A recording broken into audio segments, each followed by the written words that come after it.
Corresponde. Buenos días. Buen día, Javier.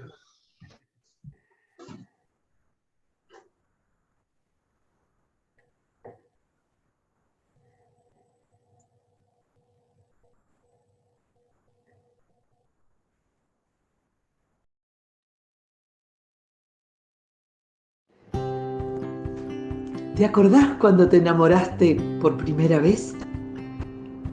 ¿Te acordás cuando conseguiste tu primer trabajo?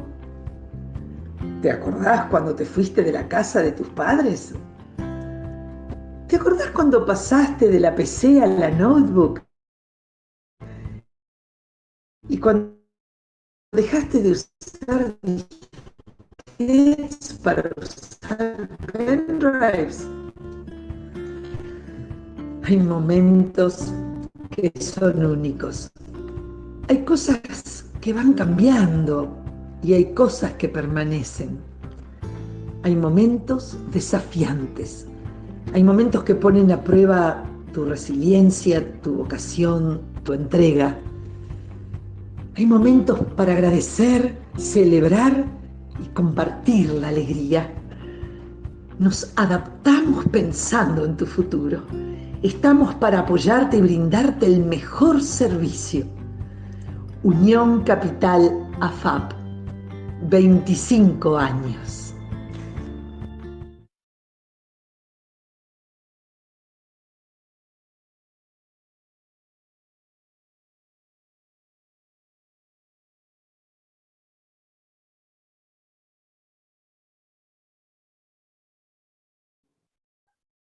Bueno, buenos días para todos. En nombre de la Sociedad Uruguaya de Gestión de Personas, es un gusto darles la bienvenida a un nuevo ciclo en contexto. Desde Mayor Ámbito de Gestión Humana ya pusimos en agenda la reforma de la seguridad social. Hoy estamos en un segundo ciclo que estamos realizando. Quiero compartirles un breve video de lo que fue el ciclo anterior.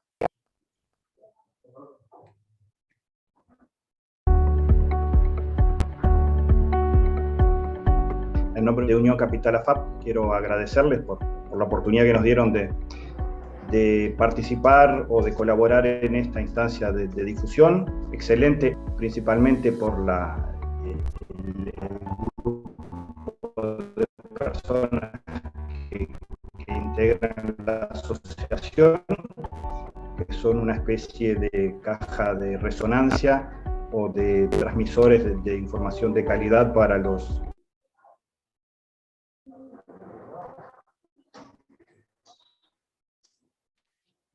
trabajadores. Buen día para todos, la bienvenida a este ciclo, un ciclo que de alguna forma pretende poner precisamente en contexto la reforma. Y bueno, seguir continuando el diálogo y contribuyendo desde la OIT para poder profundizar y ayudar para que los actores sociales puedan acordar una reforma sostenible de la seguridad social. Realmente los felicito por la iniciativa. Una vez más están liderando en este tema, en la convocatoria para conversar respecto de esta política tan relevante para toda la población del Uruguay. Realmente felicitaciones, agradecer también la oportunidad de participar en este evento, la tercera parte de los diálogos que se han generado en el país público sobre este tema, lo cual me parece que es muy importante. Todos han sido organizados por ustedes, por la Sociedad Uruguaya de Gestión de Personas, por las empresas inclusivas, en este caso con el apoyo de Unión Capital, iniciativa que también saludamos.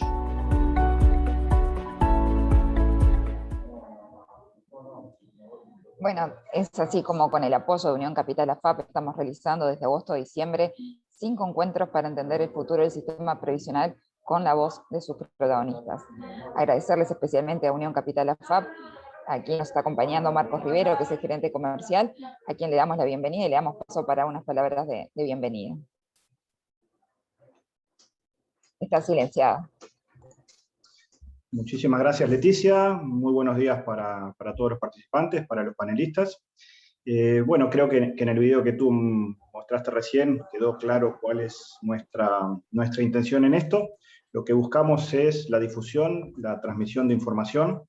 Creemos que la información es vital para la mejor toma de decisiones y este es el objetivo luego de administrar el fondo de los trabajadores, que es lo que hacemos todos los días, bueno, el poder difundir y generar instancias donde se genere información de calidad para todas las personas, y finalmente para los trabajadores, que es lo más importante en esto.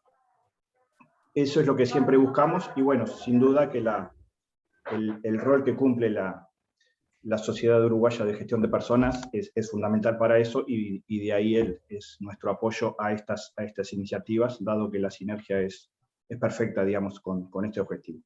Así que sin más, agradecer muchísimo a los panelistas, bueno, personas de gran calidad, de solidez personal, pero además en representación de colectivos que son totalmente fundamentales en la discusión de estos temas, obviamente. Así que bueno, muchas gracias y bienvenidos a todos.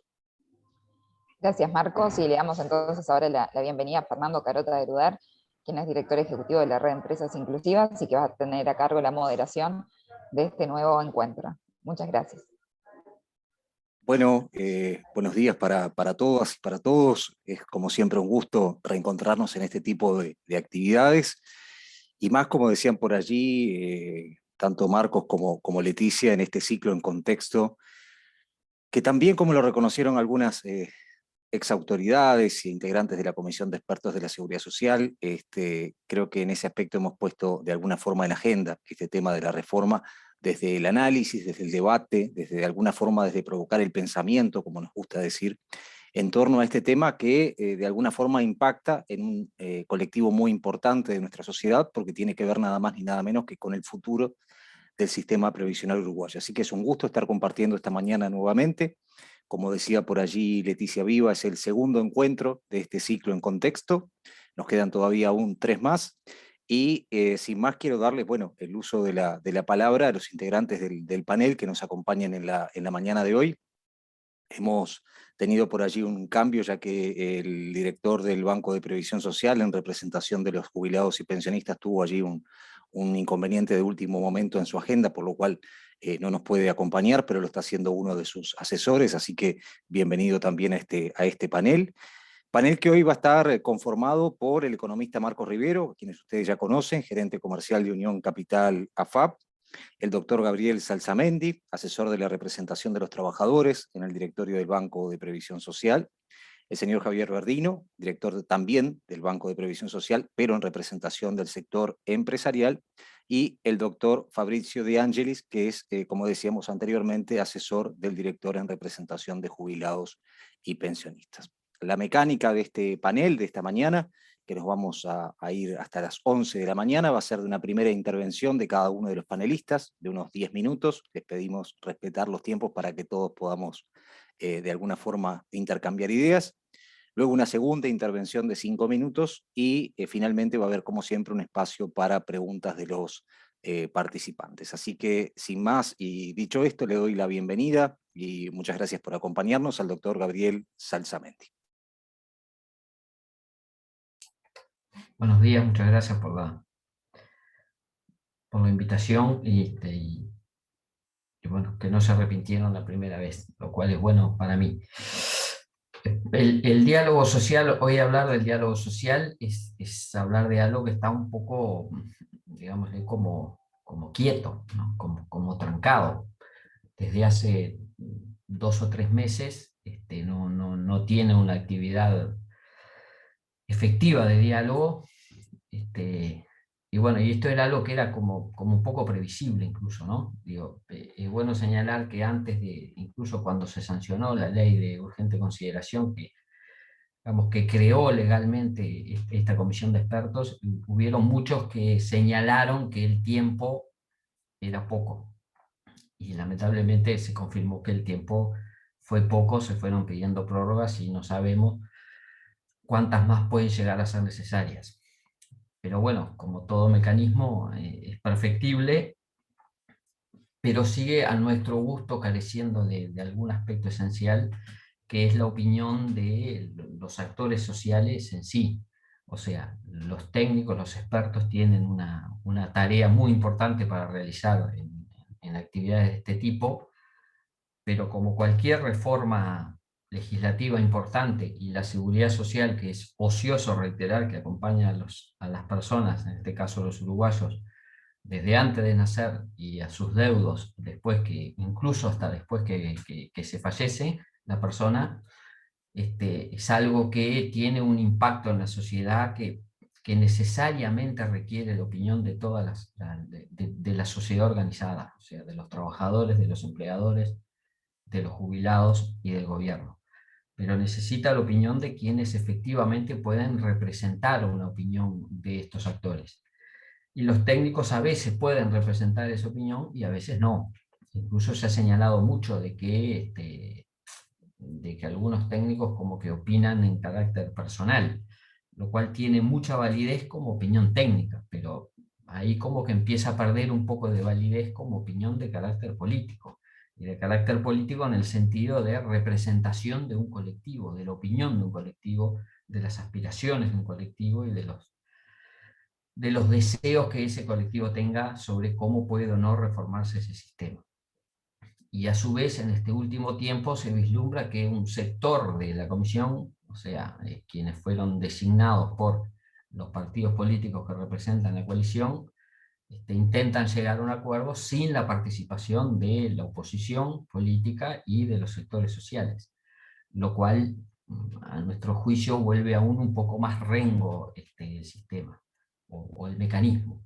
Pero bueno, aparentemente el 1 de octubre habrá un documento elaborado por los 5 partidos que integran la coalición que gobierna el país hoy, y bueno, y ahí veremos qué propuestas vienen y cómo vienen, pero eso ya muestra que es como un diálogo de bloques que no parecería ser la mejor forma.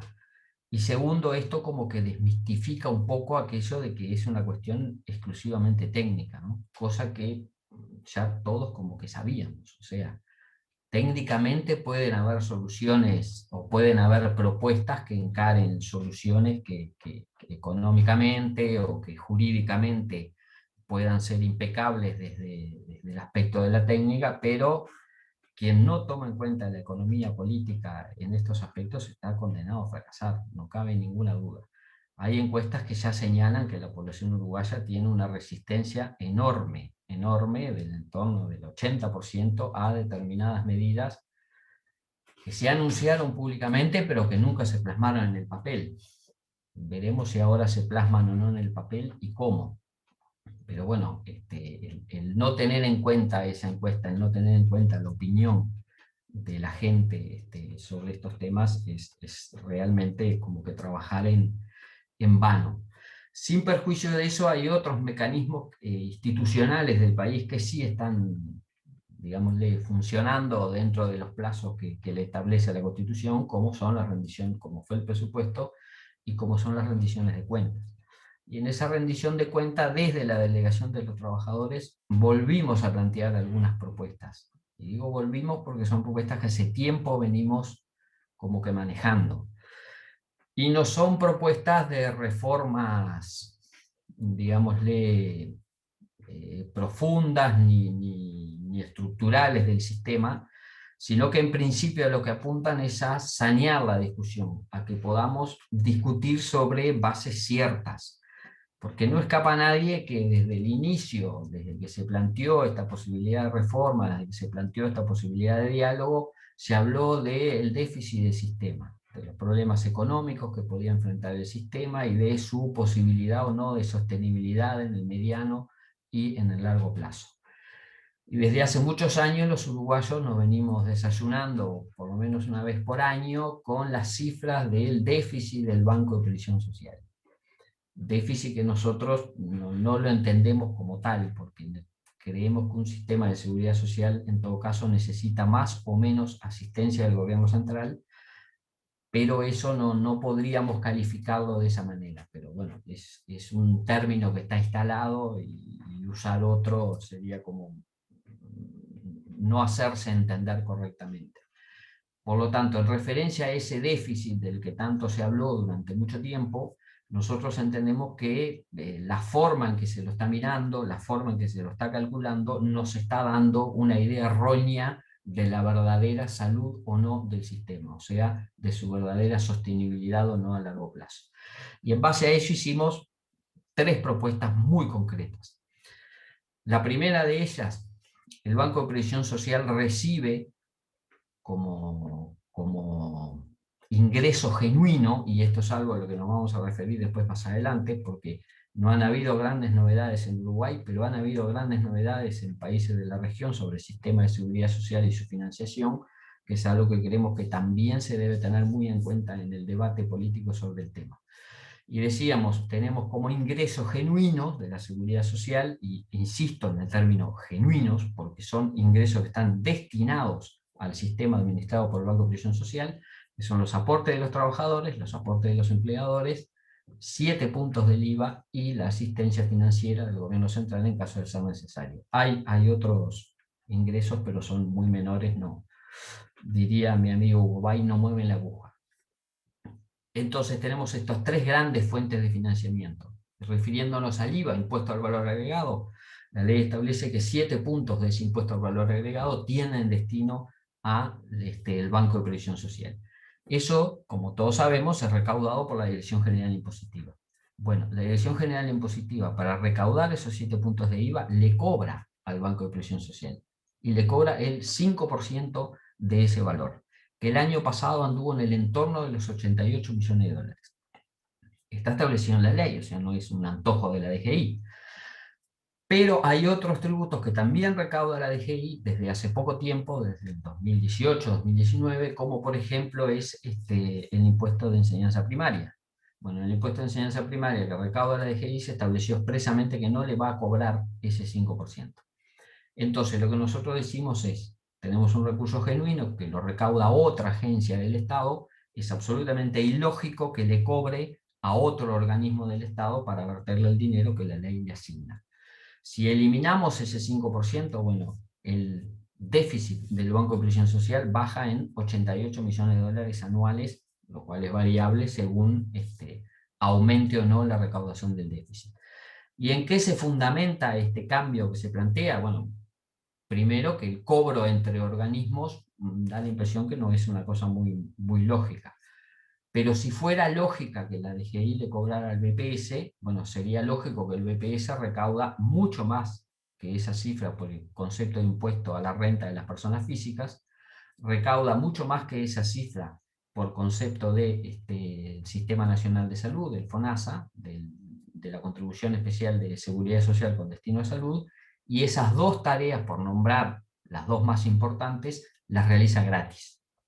Entonces, bueno, sincerémonos, bueno, si vamos a sincerar la actividad, sinceremos que el trabajo que realiza el Banco de Previsión Social y por el cual paga a sus funcionarios, utiliza sus herramientas, tiene que contratar software, bueno, en definitiva, todos gastos que Javier Verdino ahí los conoce bastante y continuamente se preocupa sobre digo, correctamente además, que es bueno además señalar que el Banco de Previsión Social desde hace varios años viene bajando el porcentaje que utiliza para su funcionamiento interno sobre el total recaudado, o sea, la gestión del Banco de Previsión Social desde hace años, con el gobierno anterior, con el gobierno actual y con la actuación de las organizaciones sociales que están representadas ahí, viene ejerciendo una buena tarea de intentar bajar ese costo.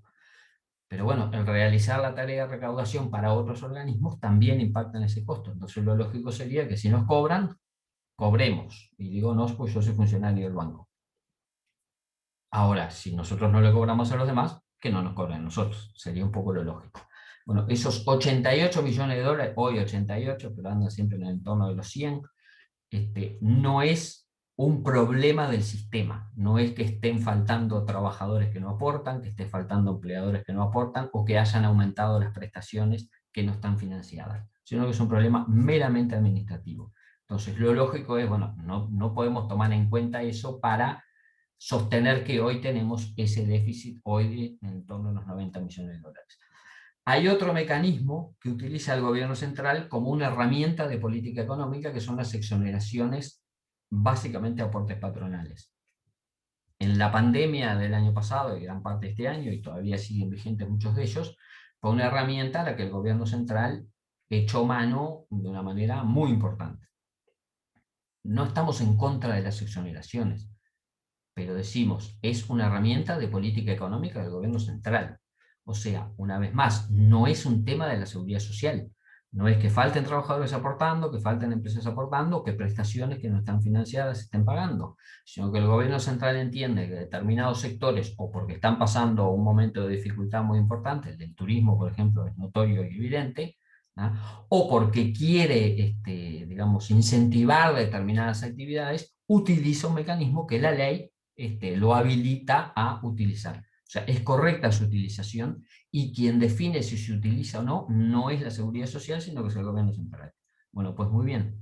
Si es una herramienta del gobierno central, la paga el gobierno central. ¿Por qué la va a pagar la seguridad social? Entonces, por lo tanto, no podríamos considerar, o no tenemos que considerar, esa falta de ingresos como un tema del sistema. Entonces, no lo computemos como un egreso, o no lo computemos como un ingreso que no tenemos. O sea, contablemente es un ingreso que tiene la seguridad social y que el Estado central, digamos, se lo quita o impide que lo cobre por una cuestión de política económica. Es Estaríamos cerca importante de resaltar e su tiempo. insistir, perdón, Estaríamos en tiempo. insistir en que no estamos en contra de eso, sino que califiquémoslo como lo que es y contabilicémoslo como lo que es. Ahí tenemos 300 millones de dólares, ¿no? 280 y pico. Ya con esas dos medidas nomás, nuestro déficit baja a la mitad. Y por último, tenemos un aspecto que es la administración de fondos de ahorro previsional por parte de sociedades anónimas, que también las recauda el Estado y lo vierte. ¿Ah? O sea, es una tarea que realiza el Estado, y es lógico que si se la vierte a organismos privados, también cobre por esa actividad. Con esas tres medidas, bueno, partimos de la base que el déficit que tiene la seguridad social es la mitad de lo que se está hablando hoy. O sea, ese es un punto de partida real y no un punto de partida ficticio como entendemos nosotros. Muchas gracias. Muchas gracias, Alzamendi. Ya deja como que un poco abierto a que vayan generándose algunas preguntas o algunas inquietudes que con mucho gusto en el final de este análisis y, por qué no, debate, vamos a poderle trasladar. Le damos la palabra ahora al señor Javier Verdino, representante del sector empresarial en el Banco de Previsión Social. Buen día.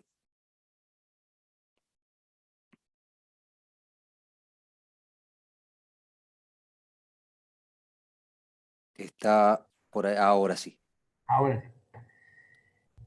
Bueno, muchísimas gracias por escucharnos, por recibirnos. Para nosotros es muy importante estos intercambios con ustedes, con amigos como Fabricio y Gabriel, con los cuales a veces seguidos estamos en el entorno del Banco de Previsión hablando de estos temas.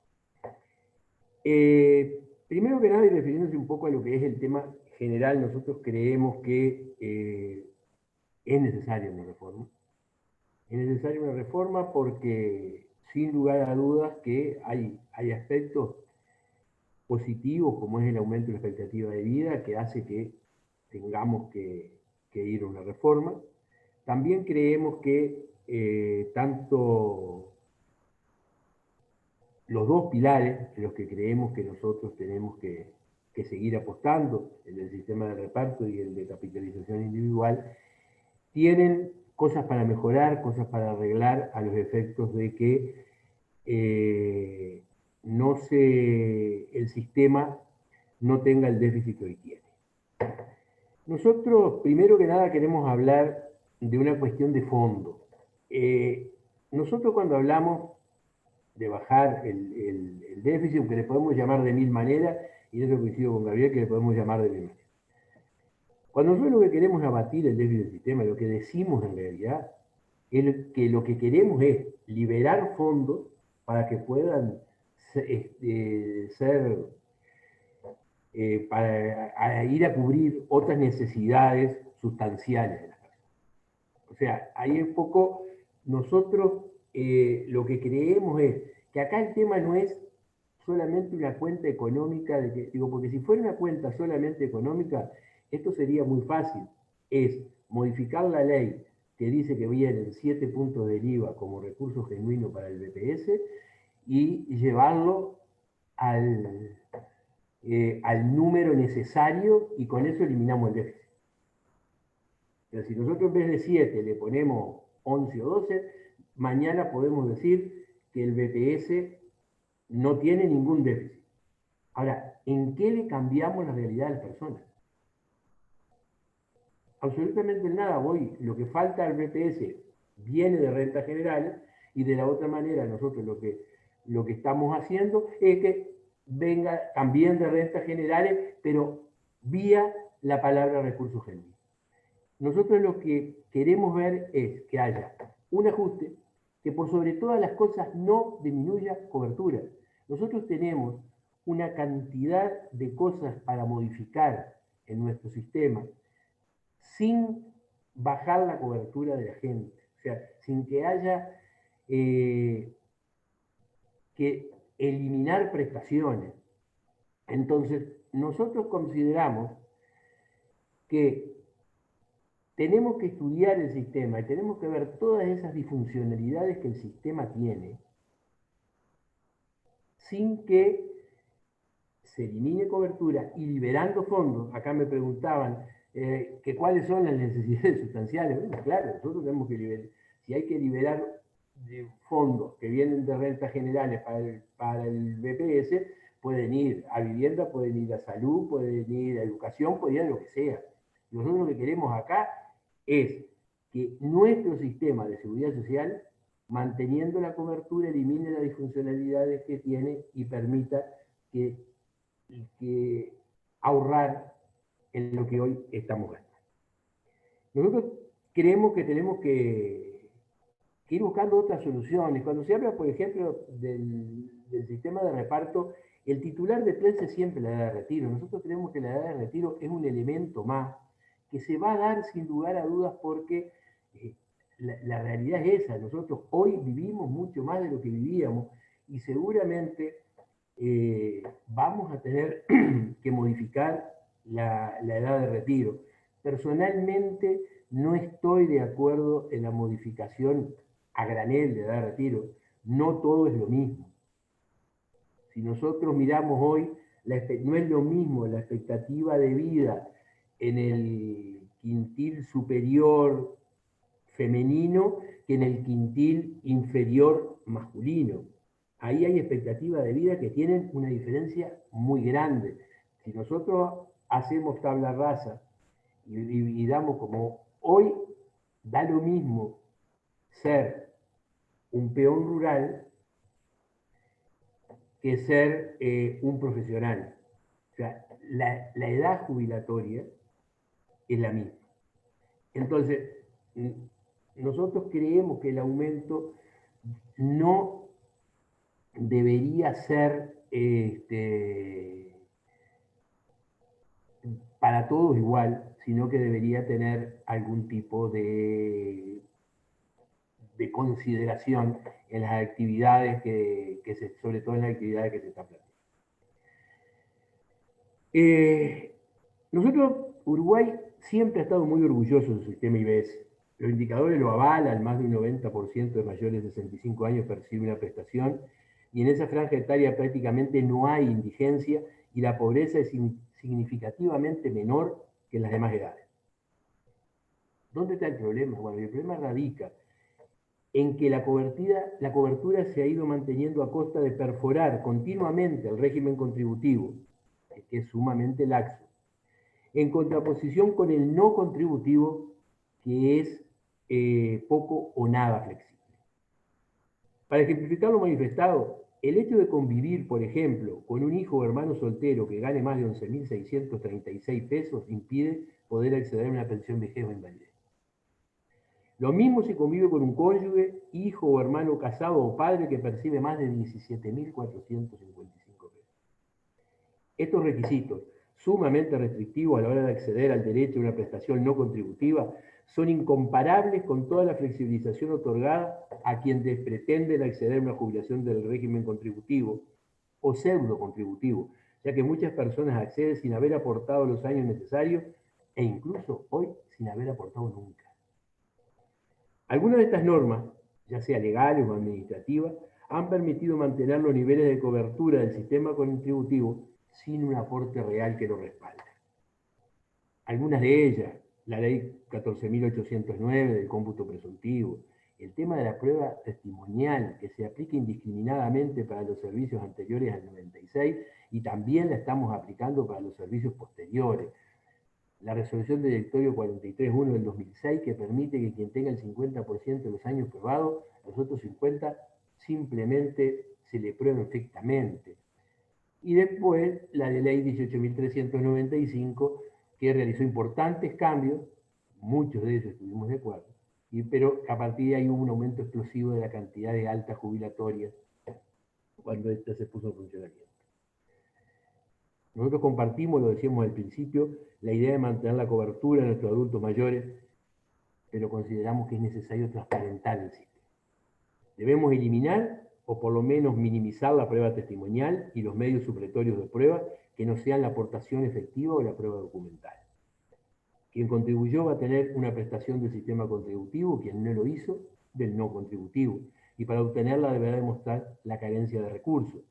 Hoy hay gente de muy buen pasar que obtiene una pasividad o una segunda pasividad, a veces hasta una tercera, utilizando el mecanismo de la prueba testimonial. Cuando nosotros jubilamos a una persona por la prueba testimonial, no pedimos ninguna condición económica. Nosotros creemos que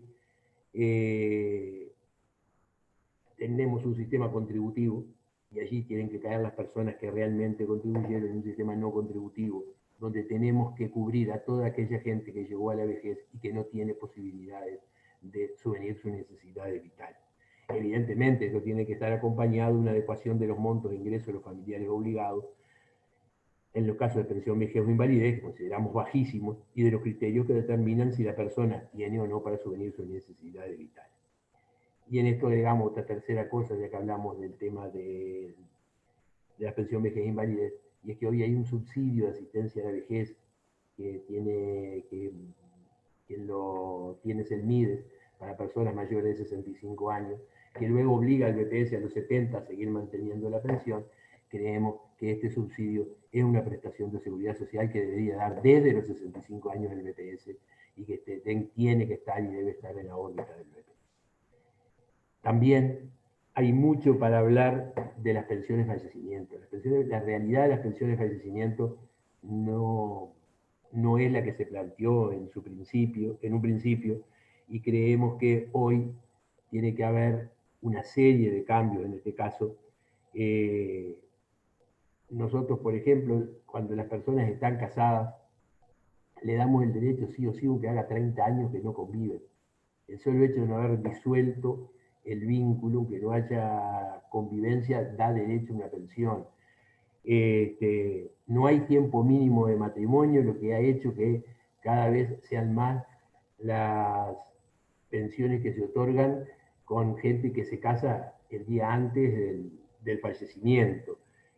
Hay una causal de pensión de causantes desvinculados que permite que quien tuvo 10 años de trabajo en cualquier momento de su vida, nosotros le otorguemos una pensión. Creemos que en el régimen de ahorro individual la pensión podría ser optativa. Creemos también que tiene que haber una gradualidad determinada de la edad. En la ley 16713 hay una gradualidad de la pensión por fallecimiento, pero muy tibia. Nosotros creemos que la pensión debe ser vitalicia, por ejemplo, a partir de los 60 años del 60 años de edad del solicitante. O sea, se debe adecuar a aquella escala de la ley 16713. También hay en la 16713 un tope de ingresos, que hoy está, tope de ingresos del solicitante, ¿verdad? Que hoy está alrededor de los 200.000 pesos, 202.000 pesos.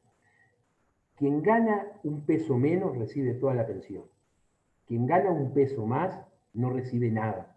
Nosotros creemos que acá tiene que haber una gradualidad en este caso. También hay un tema que el Tribunal de lo Contencioso Administrativo nos cuestiona siempre, que es el tema del empeoramiento de fortuna del solicitante. Nosotros hacemos la foto al momento del fallecimiento de la persona y no, si después esa persona gana menos, no va a tener derecho a la pensión. La ley dice que si mejora la fortuna le podríamos sacar la pensión. Ahora, si empeora no se la podemos dar. Parece un poco ilógico, independientemente que los controles lo hace el BPS para ver si esa persona mejoró o no la fortuna, no son demasiado efectivos. Estaríamos en tiempo, Gordino. Entonces, me quedo por acá para utilizar los últimos 5 minutos para hablar del sistema de capitalización individual. Notable, muchísimas gracias. Valoramos mucho el manejo de la administración de los tiempos. Muchas gracias. Le damos la palabra ahora al economista Marcos Riviero, gerente comercial de Unión Capital AFAP. Bienvenido, Marcos. Muchas gracias, Fernando. La verdad que, bueno, es un placer escuchar las exposiciones de las personas que conocen mucho de este tema, que tienen mucha experiencia y además que están representando a colectivos de los más importantes. Y por ahí yo me quiero concentrar, trataré de hacerla muy breve. Nuestro rol acá es de tratar de que estas cosas se discutan y se difundan, y no tanto dar nuestra opinión particular, que además corresponde a una parte del sistema de seguridad social. Lo que nosotros tratamos, además este seminario se diseñó cuando pensábamos tener a esta altura ya el proyecto, por lo menos el proyecto de ley para discutir, con lo cual íbamos a tener elementos más firmes sobre qué cosas poder opinar. Ahora estamos opinando más sobre lo que entendemos que va a contener ese proyecto de ley en función del informe de diagnóstico de la seguridad social. Y la forma que tenemos nosotros de encarar este tema y muchos es, bueno, siempre foco en el trabajador, o sea, foco en el cliente en términos generales, foco en el trabajador específicamente, y en el trabajador en sentido amplio. Salsamendi al inicio de su presentación hablaba de que la seguridad social cubre a las personas desde antes de nacer hasta incluso mucho después de fallecer. Entonces, bueno, si será importante, tal vez faltaría un representante de los que todavía no están trabajando en el directorio del BPS, ¿no? Que, bueno, obviamente eso tiene mucho que ver con la sostenibilidad. Entonces, nuestro enfoque para todos los temas, y en particular para la seguridad social, es, bueno, hacer foco en el cliente, el foco en el trabajador, en sus distintas instancias. Cuando me refiero al trabajador, también incluyo los jubilados y también incluyo los menores que van a ser trabajadores en su momento, ¿sí? Entonces, lo primero es, bueno, tener una visión global en el sentido de la vida del trabajador, que es toda su vida, incluso desde antes hasta después, de antes de nacer a después de fallecer, como decíamos recién, ¿sí? Y también de todo el sistema de seguridad social. ¿Sí? Acá nos estamos enfocando en lo que cubre el BPS, que obviamente es la mayor parte de los trabajadores del país, y el sistema de capitalización individual también abarca a la mayor parte de los trabajadores dentro del BPS. Entonces, primero es esa visión global de que, bueno, el sistema de seguridad social es todo, incluso algunos elementos que están por fuera de las instituciones explícitamente de seguridad social también tienen que ver con la seguridad social. Y lo otro es, bueno, ver a los actores siempre como, a los actores me refiero a los grupos de trabajadores como a las instituciones, a verlas como socios, no como, bueno, contrapartes, incluso a veces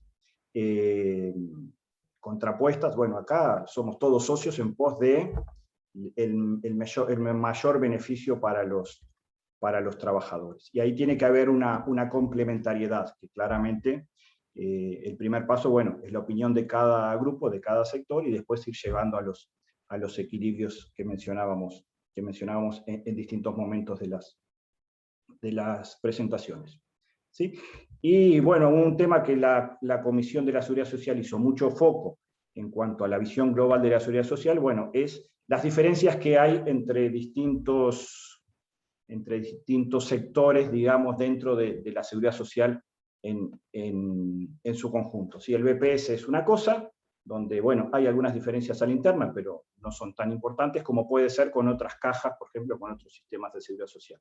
¿Sí? Donde de repente el esfuerzo contributivo de una persona en su vida es X, y lo que recibe después no es lo mismo según dónde haya trabajado.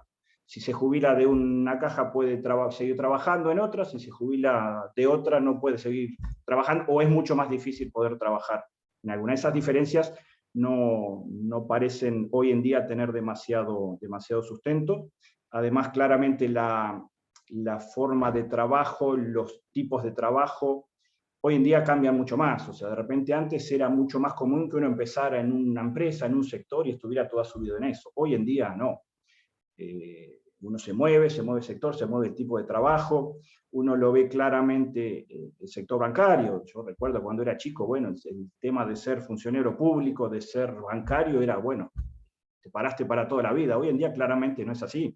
O sea, los bancos, nuestra empresa, el accionista es un banco, y bueno, sabemos claramente que tienen personas que se van del banco. Hay sectores como el de tecnología que claramente es un problema. Los jóvenes se van de los bancos, se van de los empleos públicos hacia otros sectores sin mucho problema. Ese es simplemente un ejemplo de la movilidad, y bueno, sin duda que uno puede acumular años, genera causal jubilatoria, no importa si trabajó acá o allá, pero los beneficios por uno u otro sector no son los mismos, y las condiciones luego de jubilarse para poder seguir trabajando, para trabajar más tiempo, para tener otra actividad, tampoco son los mismos. Entonces, bueno, eso no parece lo más conveniente, de vuelta, desde el punto de vista del trabajador. Y ahí requiere una flexibilidad del sistema, que bueno, que sea un solo sistema que contemple todas las particularidades, que tenga subsectores, que tenga formas de atender a los distintos colectivos en distintas formas. Cuando hablo de igualdad no estamos hablando de que sea todo igual para todos, estamos hablando de que, bueno, que sean criterios generales de cierta homogeneidad para todos los trabajadores. Y en ese sentido, la información, como yo les decía al principio, creemos que es fundamental para los trabajadores. Nosotros, un tema que tenemos muy estudiado, con colaboración de técnicos especialistas en los temas, es el interés que tienen los trabajadores por lo que es su jubilación, por lo que es aportar, etc. Y algo que decimos, y no me canso de repetir, es, bueno, los trabajadores cuando empiezan su vida laboral no tienen prácticamente el más mínimo interés en su jubilación o en lo que va a pasar en el futuro. Pero en las edades tempranas de trabajo es cuando tienen más herramientas y más poder de mejorar su jubilación, por distintos caminos. Para empezar, por buscar siempre la formalidad, por eventualmente ahorrar, por preocuparse de que sus aportes estén llegando en forma. Eso, cuando son jóvenes, no les importa mucho. Lo cual es lógico, no es una crítica. O sea, hay que entender que estamos hablando de que faltan 30, 40 años para que llegue esa instancia. Y cuando la persona llega a los 50, 55 y empieza a preocuparse por su jubilación, tiene poco poder de maniobra, tiene pocas cosas para hacer y para mejorar su jubilación. O sea, puede tal vez incidir en su ahorro, en algunas cosas, pero por ejemplo, no puede generar años de trabajo. Si no los trabajó, no hay forma de tenerlos. Entonces, ahí es donde nosotros siempre tratamos de difundir, de ahí en nuestro interés en este ciclo de seminario en contexto. En este momento, en paralelo con nuestro seminario, el equipo nuestro de atención al cliente está dando un seminario para nuestros afiliados, justamente sobre cómo prepararse para la jubilación, no solo desde el punto de vista emocional, con especialistas en el tema, sino desde el punto de vista de, bueno, cómo ir preparando y mejorar la jubilación cuanto antes. No es para las personas que están próximas a jubilarse, sino que es para todo el ámbito de nuestros clientes. ¿Sí? Y en cuanto a la discusión en sí del proyecto de ley, obviamente todo sistema de seguridad social, y me refiero nuevamente en sentido amplio, es fundamental el tema de la sostenibilidad y de la suficiencia. ¿Sí? En los dos extremos tenemos un sistema totalmente sostenible, donde cada trabajador cobra 2 pesos de jubilación, o tenemos, pero bueno, obviamente eso no, la suficiencia ahí no sería la adecuada, o en el otro extremo, donde, bueno, cada uno cobra lo que quiere, y bueno, y obviamente eso no es sostenible. ¿Sí? Y cuando nos referimos a sostenibilidad, ahí comparto claramente lo que decía Salsamendi al inicio. O sea, cuando hablamos de déficit fiscal y lo mezclamos con sostenibilidad, yo creo que son totalmente cosas separadas. El déficit fiscal per se no es positivo ni negativo. Bueno, hay que ver si eso es correcto, si son decisiones políticas, y políticas me refiero también en sentido amplio y en el mejor sentido de la palabra, de, bueno, cuánto se decide gastar en eso. Claramente tiene que ser sostenible, que lo que yo decido gastar lo pueda sostener en el tiempo, o esté ligado a variables que me permitan que eso se haga sostenible en el tiempo.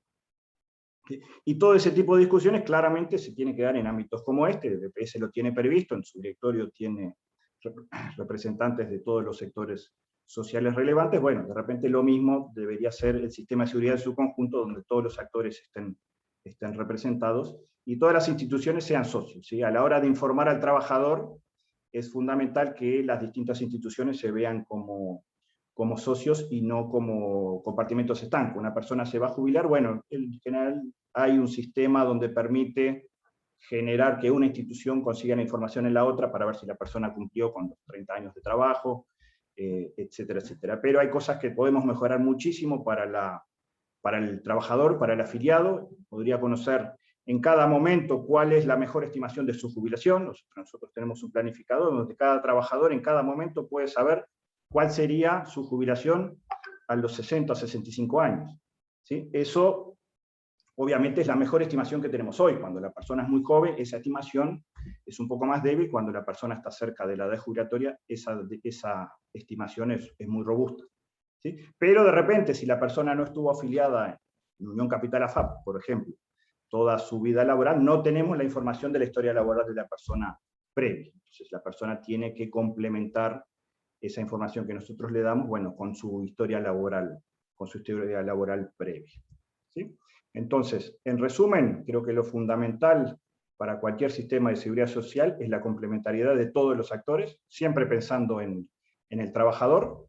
Creemos que el tema de la igualdad, y por igualdad repito que no me estoy refiriendo a para todo el mundo la misma cantidad de pesos, por decir algo, es según las condiciones, pero que no haya diferencias entre si yo estuve en esta caja, en aquella caja, no parece ser lo más conveniente, salvo que se justifique por su trabajo durante esos años. ¿Sí? Obviamente hay actividades que pueden justificar un trato diferente. De hecho, el Banco de Previsión Social tiene muchas actividades, las bonificadas, que bueno, se contempla justamente que esa actividad es un poco distinta a las otras, y claramente estamos a favor de ese tipo de cosas. La flexibilidad para moverse de un lugar a otro, de una caja a otra, en sentido para que todos lo entiendan, y la información al trabajador en todos los momentos de su vida, sobre todos los temas relacionados con la jubilación. Nosotros siempre decimos que, bueno, cuando uno genera causal jubilatoria, 60 años, 30 años de trabajo, y bueno, si no hay condiciones especiales, se jubila con el 45% de su sueldo promedio, de los últimos 10 o los mejores 20. La mayoría de la gente no sabe eso. Entonces, cuando se va a jubilar, espera cobrar algo muy parecido a su sueldo. Y de hecho al último sueldo, ni siquiera a su sueldo promedio. Entonces, ahí hay un tema de información. O sea, de repente para las personas que están en el tema, es obvio que, bueno, que la jubilación tiene que ver con el sueldo promedio y que además la tasa de reemplazo, que es ese porcentaje, no es 100%, o sea, muy raro que en el mundo alguien tenga una tasa de reemplazo del 100%. Y ahí simplemente es un tema de información de que la persona vaya sabiendo, bueno, en esas condiciones usted se jubilará con el 45%. ¿Quiere mejorarlo? Hay instancias, puede trabajar más años, puede esperar retrasar la jubilación y puede ir mejorando ese ratio. Bueno, ¿en cuánto lo puede ir mejorando? ¿Qué otras herramientas hay? ¿Sí? En todas esas cosas, simplemente algunas, con información se va mejorando, y la persona se puede ir preparando con mayores elementos, con mayor cantidad de elementos y con mejor información para afrontar esa nueva etapa de la jubilación. Así que por ahora es todo, y luego enfatizamos en algunos puntos en particular. Muchas gracias.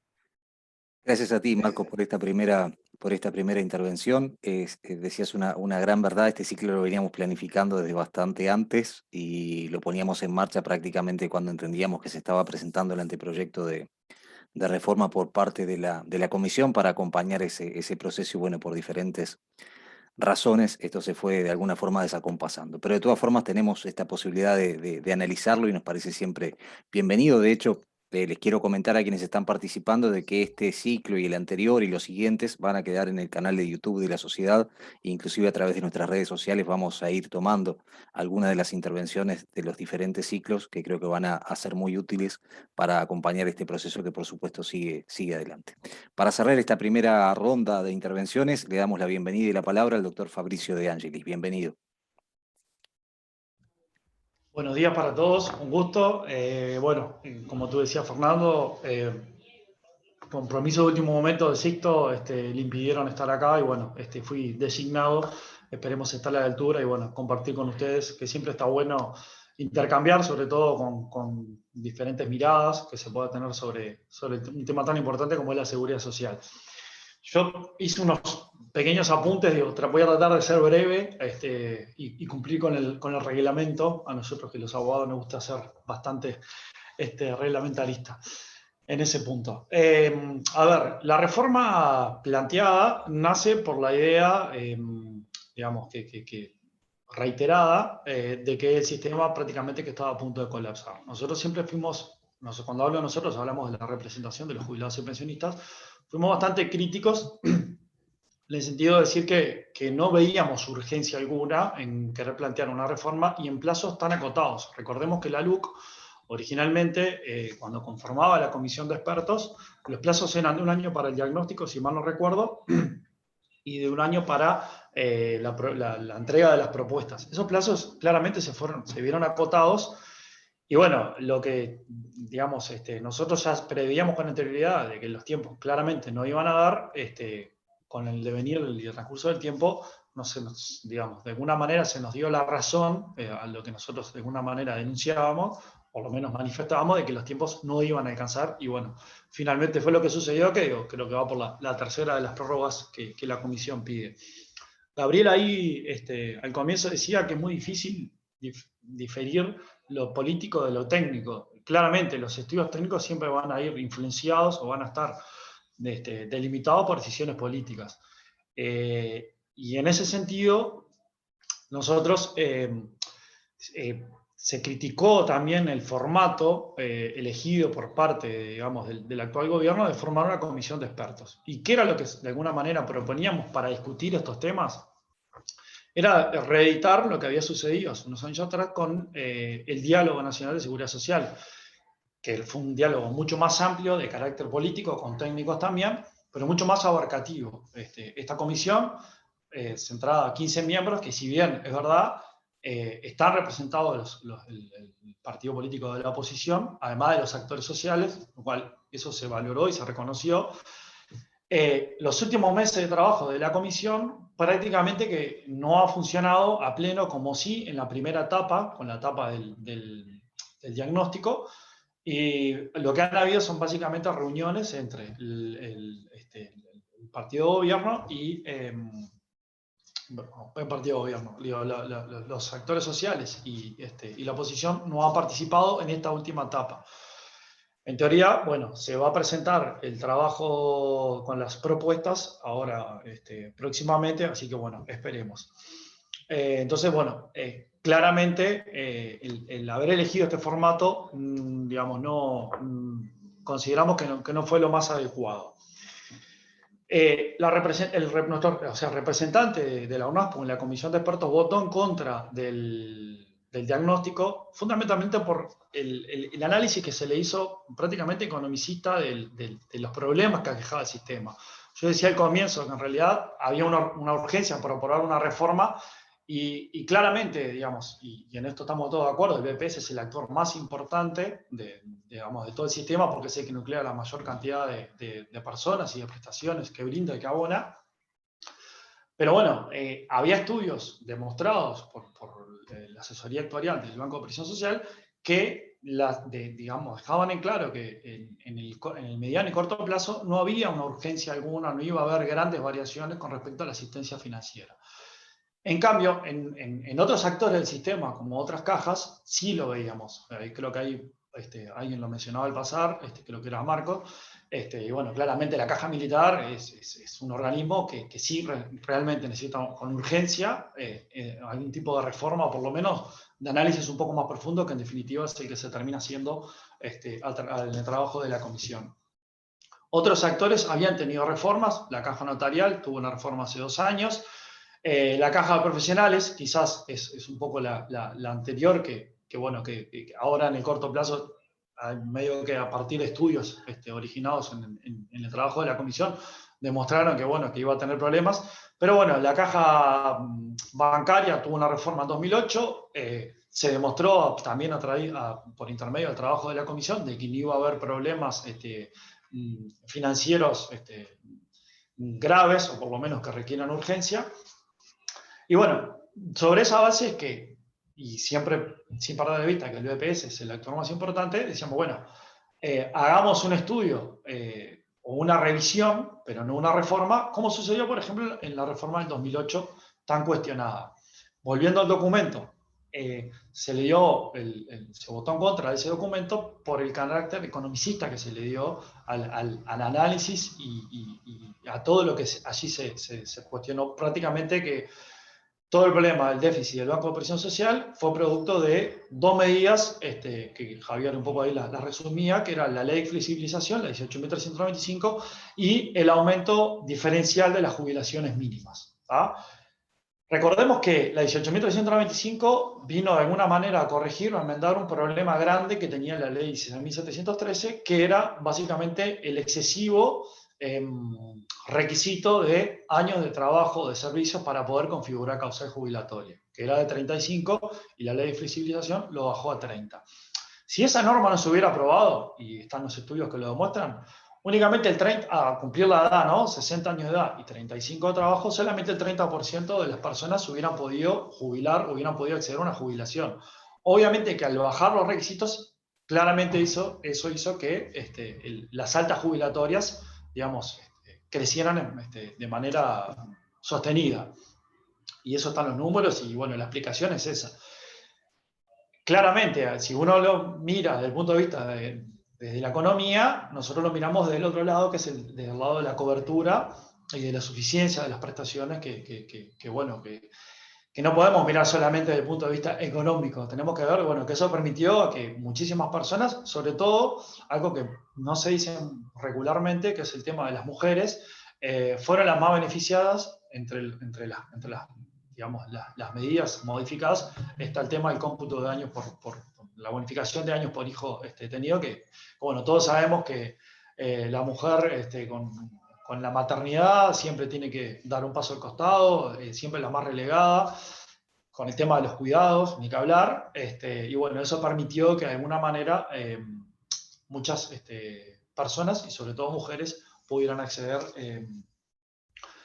a una prestación. No me quiero explayar demasiado más, pero bueno, ahí Gabriel también lo mencionaba, se menciona muy livianamente el tema de las exoneraciones, no se analiza con detalle. Nosotros pensamos que eso debería tener un estudio más profundo. No me quiero meter en un terreno de la economía, no es lo mío, pero con lo que hemos ido hablando con el compañero Regalado, representante de la comisión, lo mismo que con Hugo Bay, digamos, eso de alguna manera se debería haber reflejado de otra forma, lo que son, por ejemplo, los balances del Banco de Previsión Social. Lo mismo, por ejemplo, lo que pasa con el no cobro de las comisiones por el trabajo que se realiza en la AFAP. La representación ha sido bastante crítico. Lo mismo pasa con la DGI, si bien es entre organismos públicos, pero bueno, también se debería haber reflejado por el trabajo que el BPS hace y viceversa la DGI, que la DGI sí le cobra el BPS.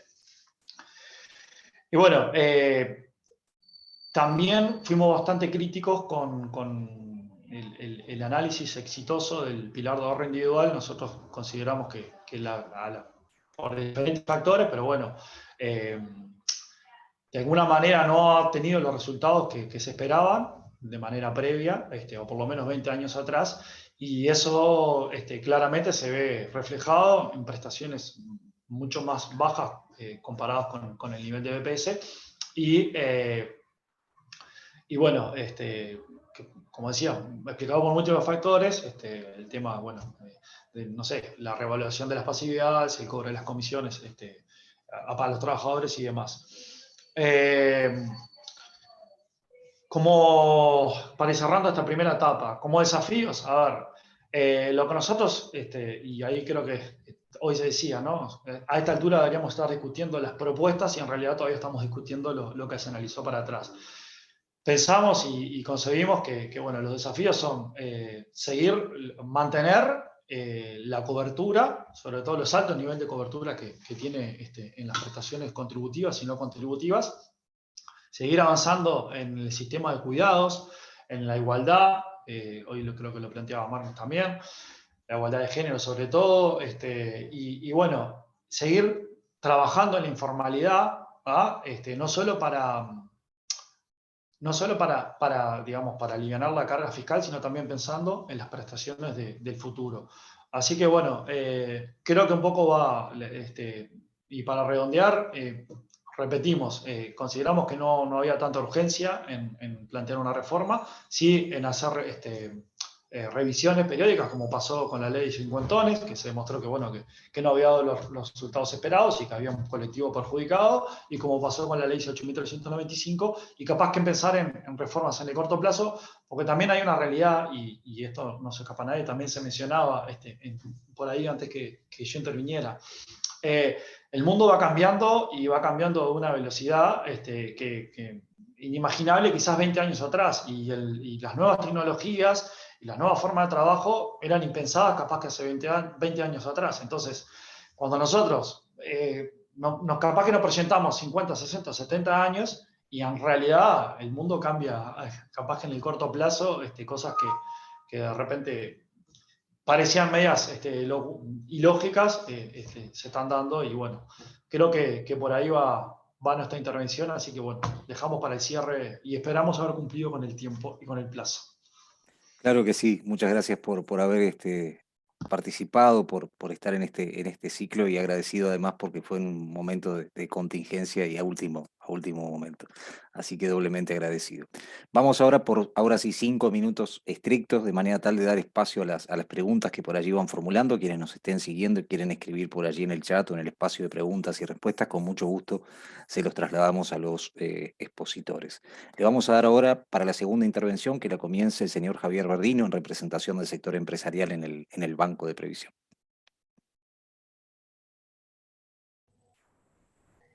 Bueno, vamos a tratar de ser lo más rápido posible. Primero que nada, dos cosas que quedaron colgadas.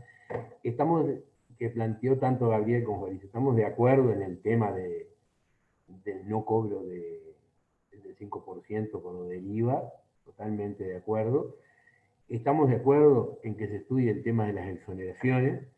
Lo que pasa es que lo que decíamos al principio hoy, si la exoneración lo que hacemos es que en vez de que, o lo mismo que lo del IVA, que en vez de que hoy venga vía rentas generales, lo que hacemos es no mandarlo, digo, en realidad es un neteo de caja, no hay mucha cosa. Pero estamos totalmente de acuerdo en eso, ¿sí? Estudiar las exoneraciones sin olvidar que hay algunas que en realidad son constitucionales, por lo tanto es bastante más complicado tratarlas. Bueno, en cuanto al sistema de ahorro individual, que era un poco una de las cosas que nos había quedado, nosotros creo que nadie tiene dudas que las expectativas que se crearon en 1996 sobre las bondades del sistema no se cumplieron a cabalidad por diferentes factores que trascendería esta charla, sería una charla solamente aparte, pero creemos que para el futuro, y antes de pensar en un sistema con más AFAP, habría que solucionar algunos temas actuales que impactan sobre el resultado final, como son las comisiones, el seguro de invalidez y fallecimiento, la posibilidad de invertir en otros fondos y el incentivo al ahorro, sobre todo en las personas jóvenes. Nosotros sabemos que hay un grupo de gente que no puede ahorrar porque sus ingresos no le van a permitir un ahorro extra ya a lo que tiene, pero hay gente que tiene posibilidad de tener ahorros extras para su jubilación, y nosotros no tenemos totalmente difundido, no le hemos dicho a la gente las posibilidades, incluso tenemos que tratar de incentivarlo porque creo que es muy bueno para el futuro que la gente, sobre todo en las edades tempranas, pueda realizar ahorros, que eso es lo que después le van a permitir, llegado el momento de la jubilación, tener una mejor tasa de reemplazo o algo que se acerque a los ingresos que tenía. Nosotros pensamos que mientras que el dinero que efectivamente se capitalice del aportante para su renta no mejore por un abatimiento, ya sea de las comisiones o del seguro de invalidez y vencimiento, va a ser muy difícil de que sea efectivamente atractivo.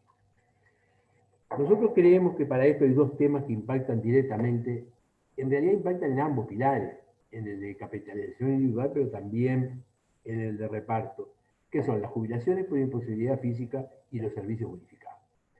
Las jubilaciones por imposibilidad física, nosotros cuando se presentó el proyecto de cincuentones dijimos que había algo que había que tener en cuenta, y es que la imposibilidad física es una contingencia. Nosotros lo que queremos es cubrir una contingencia y no mejorar un haber jubilatorio. Hoy lo que está pasando es que nosotros, hoy Marcos hablaba, una persona con 60 años de edad y 30 de servicio se va con una tasa de reemplazo del 45%. Pero si esa persona dice que tiene una imposibilidad de 50%, en vez de irse con 45, se va con 65, aunque tenga ya causal jubilatoria. O sea, entonces estas cosas terminan incidiendo sobre, primero, el aumento del seguro por invalidez y fallecimiento, que es muy importante ya, y termina incidiendo, sin lugar a dudas, en el pilar de reparto que estamos pagando a una persona que debería cobrar una jubilación X, le estamos pagando un 20% más por el hecho de esa imposibilidad. También creemos que los servicios bonificados deben ser, sin lugar a dudas, reestudiados. Los servicios bonificados nos llevan indefectiblemente a hablar de los servicios docentes, que son aproximadamente el 95% del total de servicios bonificados.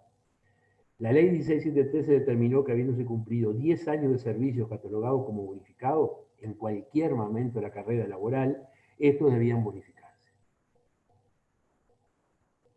Nosotros creemos que en realidad esos 10 años deberían ser, por ejemplo, en los últimos 15, para evitar a alguien que en el último momento se tuvo que ir, pero que sean el total de su carrera laboral, que una persona entre los 20 y los 30 haya tenido servicios bonificados y a los 60, cuando se venga a jubilar, nosotros digamos, sí, usted estuvo en una actividad que pudo haber significado un riesgo a su salud, nos parece que no es lógico.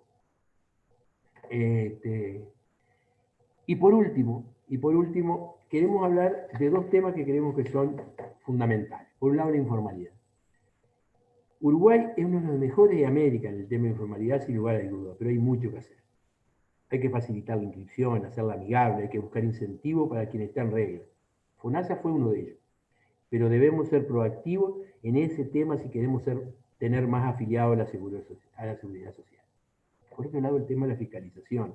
Cuando nosotros salimos al interior, nosotros siempre nos plantean lo mismo. El BPS viene a fiscalizar al registrado. Conviene no estar registrado. Nosotros creemos que ese es un tema, nosotros tenemos que inspeccionar no desde el punto de vista fiscal, que también es importante, sino también teniendo el criterio de la competencia legal, la justicia, para ir eliminando esa condición cultural que tenemos de que las inspecciones solo van a los que están registrados. Hoy hay verdaderas redes de venta que pululan en la web y tenemos que ser proactivos en su control. Sabemos que de fiscalización se están haciendo cosas, pero tenemos que ser proactivos en el control de todo aquel comercio informal, por sobre todas las cosas para eliminar esa creencia cultural de que siempre te dicen lo mejor es no estar registrado porque ahí es donde caes, es donde va a ir a pescar el inspector del BPS. Siempre nosotros teníamos el dicho, vamos a cazar al zoológico. Y creemos que en realidad nosotros tenemos que decir a la gente, BPS va a inspeccionar a todos. Y un último tema, que creemos que puede también ayudar a modificar muchas cosas, en la notificación de historia laboral, que fue prevista en el artículo 89 de la ley 16713 y que hoy no se ha cumplido. Sin lugar a dudas, que la misma da certeza al organismo de seguridad social y consideramos que el no cumplimiento de una ley por parte de un instituto de seguridad social durante 25 años no es un buen ejemplo. Hoy se dispone de tecnología, muchas personas ya tienen usuario persona, por lo que consideramos se terminaron las excusas para no cumplir con el mandato de la ley. Estamos en tiempo. Muchas gracias y estamos a las órdenes. Muchas gracias, Javier. Seguramente surjan por allí algunas inquietudes sobre el final de este encuentro. Le vamos a dar la palabra ahora al economista Marcos Rivero nuevamente, gerente comercial de Unión Capital. Gracias, Fernando. Sí, simplemente algunas precisiones. Comparto mucho algo que todos de alguna forma mencionaron, y creo que Angeli lo dijo específicamente, que las condiciones, el mundo, las condiciones, las personas cambian permanentemente, y el otro tema es que cambian cada vez más rápido. Entonces este sistema, o el sistema de seguridad social, muchos y todo en el mundo prácticamente, debe estar en permanente revisión. O sea, hay cosas que obviamente todos los sectores pueden o podemos tener una visión distinta de cuáles son los elementos más importantes para modificar en este momento, y también podemos tener distintas soluciones, o proponer distintas soluciones. El tema es que creo que todos estamos absolutamente de acuerdo en que hay muchas cosas para cambiar. Y eso tiene que ver con que, bueno, de repente los temas quedan para adelante, todo requiere leyes, decretos, etcétera, que bueno, pueden ser no fáciles de realizar. Entonces, bueno, se van acumulando problemas, y a veces se llega a buscar soluciones cuando la situación está a punto de explotar. Claramente esto siempre es mucho más recomendable que sea un sistema vivo, donde se puedan revisar más naturalmente y más asiduamente distintos temas, de repente parametrizar algunos, lo que se pueda, revisarlo más seguido en instancias formales, donde se pueda ir haciendo mejoras de repente pequeñas, con menor costo, con menores requerimientos, capaz que que no generen resistencias de un grupo o de otro. Bueno, se puede ir afinando más fácilmente y que sea un tema vivo. Sin duda se mencionaban algunos cambios, algunos importantes, que bueno, tienen beneficios muy grandes y también tienen costos asociados. Entonces, bueno, claramente eso siempre genera una discusión, desde qué punto uno lo está mirando o desde qué punto uno prioriza. ¿Sí? Otro punto muy interesante que mencionaba Bernino es el del ahorro voluntario. Nosotros venimos mencionando ese tema, hemos encargado muchos estudios, hemos hecho algunos estudios internos, y digo, lo primero es, el ahorro voluntario no es una herramienta que sustituya a la jubilación o las prestaciones que uno recibe. Eso es lo primero que hay que mencionar. Es una oportunidad que puede tener, como decía Bernino también, algunas personas, no todos, lamentablemente no todos pueden generar un ahorro a lo largo de su vida, pero es una herramienta importante, y ahí lo uno muy rápidamente con lo que yo decía de la información. O sea, las personas jóvenes, el ahorro voluntario que pueden hacer, primero, el aporte, o sea, la formalidad es muy importante, pero el ahorro voluntario les impacta mucho, y no tiene que ser gran cosa. Estamos hablando de que entre 1 o 2% de su sueldo, que ellos ahorren permanentemente, le mejora muchísimo su jubilación. ¿Sí? Esas son cosas muy importantes. ¿Por qué? Porque cuando una persona empieza a ahorrar, aunque sea poquito, a los 20, 25 años, cuando comienza a trabajar, va a estar por lo menos 30 años generando rentabilidad. ¿Sí? Entonces eso tiene un impacto importante. Y lo fundamental es que la gente lo conozca, que la gente sepa que tiene esa herramienta. ¿Sí? También nosotros en la comisión, en algunas invitaciones que tuvimos a tratar el tema, hemos hablado, hoy en día las condiciones que tiene el ahorro voluntario no es algo recomendable. Nosotros no recomendamos a nuestros afiliados el ahorro voluntario en las condiciones actuales. Hay muchas cosas que tienen que cambiar para que realmente sea un instrumento atractivo. ¿Sí? Y después, bueno, fomentar ese ahorro. O sea, recordemos que las AFAP no cobran por el ahorro voluntario, ¿sí? Cobran una comisión por administrar los aportes obligatorios, no los aportes voluntarios. ¿Sí? Entonces, eso es algo que esperemos, que creo que la comisión tomó con muy buenos ojos. Creemos que va a ser uno de los temas a modificar para que pueda ser más atractivo. Incluso no necesariamente lo tienen que hacer a través de las AFAP, ¿sí? Hay otras instituciones que le permiten hacer ese trabajo. ¿Sí? Después mencionaban algo sobre los resultados de las AFAP. Hay que tener en cuenta una cosa, ¿sí? El sistema de AFAP se creó en el año 96, entonces aún no existe ninguna persona que haya cumplido sus 30 años de trabajo aportando una AFAP, ¿sí? Entonces los resultados hoy en día son difíciles de comparar para ver si son buenos o malos. Aparte, el trabajador aporta en términos generales, a veces puede haber alguna diferencia, pero la mitad de su aporte personal, o sea, el 7,5% a BPS y el otro 7,5% a las AFAP. Además, la empresa hace el aporte patronal a BPS, o sea, el BPS recibe mucho más que que la SAFAP del aporte correspondiente a cada trabajador por distintas vías. También genera otros beneficios y atiende otras cosas que no lo atiende el sistema de capitalización individual, ¿sí? Ahí no es simplemente es un tema de que no se puede comparar linealmente, ¿sí? El trabajo de la SAFAP es administrar los ahorros de los trabajadores, y en ese sentido las rentabilidades que han obtenido sobre esos ahorros han sido excelentes, excelentes en términos históricos, excelentes en términos reales, excelentes en términos internacionales, ¿sí? Y excelentes en términos netos. Cuando hablamos de términos netos estamos hablando de la rentabilidad obtenida menos el costo que el trabajador paga por ese servicio, ¿sí? Que es algo que siempre se discute mucho. Hay que tener en cuenta, se habla mucho de la comisión, pero el costo que el trabajador paga no es solamente la comisión, es la comisión más la prima de seguro. Además una comisión de custodia que le cobra el Banco Central, pero bueno, que es muy menor. Pero la prima de seguro es mucho más importante que la comisión, ¿sí? En algunos casos llega al doble o al triple, ¿sí? Cuando hablamos del costo para el afiliado, por ejemplo, cuando República FAP, que es la empresa más grande, tiene economía de escala y puede tener la comisión más baja, cobra 100 pesos por todo concepto de comisiones más prima. En el caso de Unión Capital, por ejemplo, cobra 103 pesos.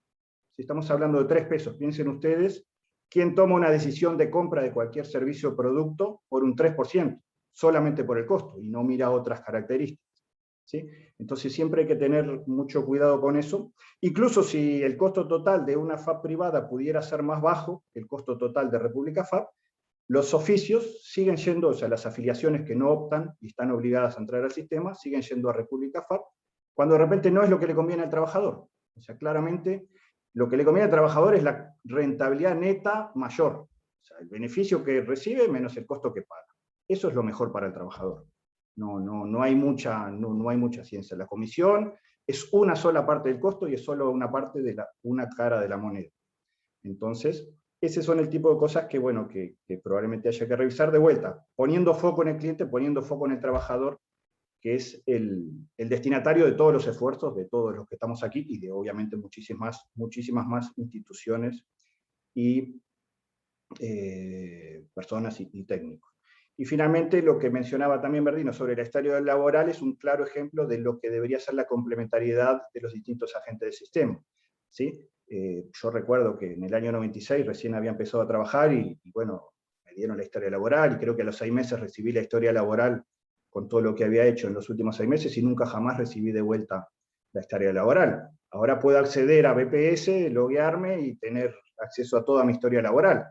No sé cuántas personas se manejan como para poder acceder a esa historia laboral en forma electrónica y poder generarse un usuario y poder entrar, ¿sí? Ahí la SAFAP tenemos un potencial muy importante. Cualquier afiliado nuestro que viene a la empresa o que nos llama por mail, por WhatsApp, por lo que sea, recibe, si lo desea, toda esa historia laboral en cualquier momento y todas las veces que quieras. Cada 6 meses le enviamos el estado de sus aportes, lo que incluye la historia laboral de los últimos 6 meses. Si la quiere toda, la tiene toda en todo momento. Pero desde que está afiliado a la FAP, no podemos ver en los periodos en que no estuvo afiliado, ¿sí? Simplemente eso es una clara oportunidad de complementariedad donde, bueno, no solo el BPS le podría dar a sus afiliados o a los que están bajo su cobertura la historia laboral, sino que otros agentes del sistema pudieran darle esa misma información, que es muy útil para la persona, para ver si tiene baches, para ver si su empresa está aportando lo que debe aportar, si está aportando todas las veces que debe aportar. Y lo mismo si una persona trabaja en más de una caja, si de repente trabaja unas horas en un banco y otras horas en el Ministerio de Defensa y unas horas en industria de comercio, o es profesional y también de vez en cuando factura. ¿Sí? Así que bueno, para no pasarme de tiempo, agradezco mucho las exposiciones y bueno, y estoy a la orden de cualquier consulta que se puedan hacer. Gracias, Marcos. Vamos ahora por la segunda intervención del doctor Fabricio De Angelis. Gracias, Fernando. Bueno, a ver, creo que lo decía un ex ministro hace un tiempo: seguridad social buena, bonita y barata no existe en ninguna parte del mundo. Y creo que eso es algo que es totalmente comprobable. Nosotros apelamos concebimos la seguridad social como un derecho humano fundamental, pilar fundamental de la redistribución de la riqueza. Sobre esa base pensamos y sostenemos y reafirmamos que debería ser lo más abarcativa posible. Uruguay muestra altos índices de cobertura, yo lo decía en la primera intervención, y de suficiencia, pero sobre todo de cobertura, y me parece que eso es el desafío principal en el corto plazo que Uruguay tiene, o por lo menos desde la representación que integramos nosotros. La reforma que está planteada y puesta arriba de la mesa debería tener, digamos, como guía, sobre todo, mantener lo logrado y lo conquistado. Y bueno, sin perder de vista los desafíos que el mismo sistema tiene. Ahí está, y todos los reconocemos y lo sabemos. El envejecimiento poblacional es uno de ellos, claramente. Las nuevas formas de trabajo, las nuevas tecnologías, todos esos elementos tienen que estar arriba de la mesa. Como lo debe estar la financiación. O sea, hoy Gabriel, al principio de su intervención, lo comentaba. Tenemos que, de alguna manera, capaz que transparentarnos o sincerarnos, bueno, ¿cómo financiamos la seguridad social? Sobre todo en lo que tiene que ver con el BPS, estamos hablando que, o sea, en números, arriba de 700.000 jubilaciones y pensiones, prestaciones de maternidad, paternidad, subsidio por enfermedad, desempleo, o sea, un universo muy amplio que me parece que de alguna manera eso se tiene que mantener y que profundizar.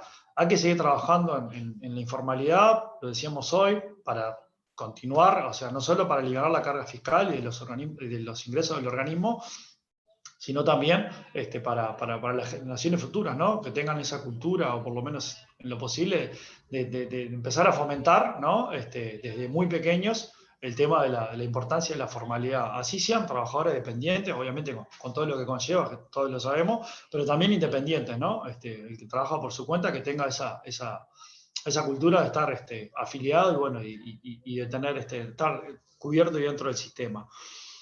Repetimos lo del principio, consideramos que en el BPS no hay urgencia, y bueno, en el caso que veremos ahora en las nuevas propuestas que se va a hacer por parte de la Comisión, lo que se proponga, esperemos que tenga como pilar o como guía mantenerlo logrado, y bueno, que no sea un retroceso en derechos adquiridos y conquistados durante todos estos años. Nos parece que va por ahí. Es muy difícil resumir en 10-15 minutos la importancia de este tema, y bueno, por ahora trato de cumplir con el resumen y con el tiempo, y creo que los voy dejando por acá, y obviamente quedamos abiertos a cualquier duda o consulta que el panel tenga hacia nosotros. Seguramente habrá otras instancias para poder seguir analizando estos temas tan importantes. Vamos a cerrar esta segunda ronda con Gabriel Salzamendi. Bien, voy a aprovechar estos minutos para hacer una propuesta para la financiación de las pensiones mínimas, y voy a aclarar que es una idea personal, no involucro a nadie, pero digo, propongo financiarla y tengo la fuente de financiamiento para ello, y lo voy a proponer.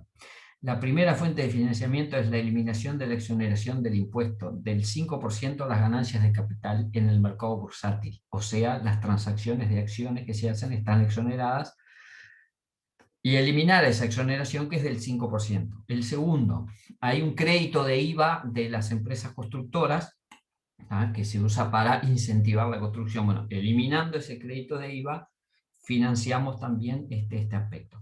El otro aspecto, hay un beneficio que es de contribución, una especie de contribución inmobiliaria para algunas viviendas que son superiores a los 140 metros cuadrados, inferiores, perdón, a los 140 metros cuadrados. Bueno, quienes tengan más de una vivienda en esas condiciones, eliminar la exoneración. Extender el IVA a todos los servicios exentos.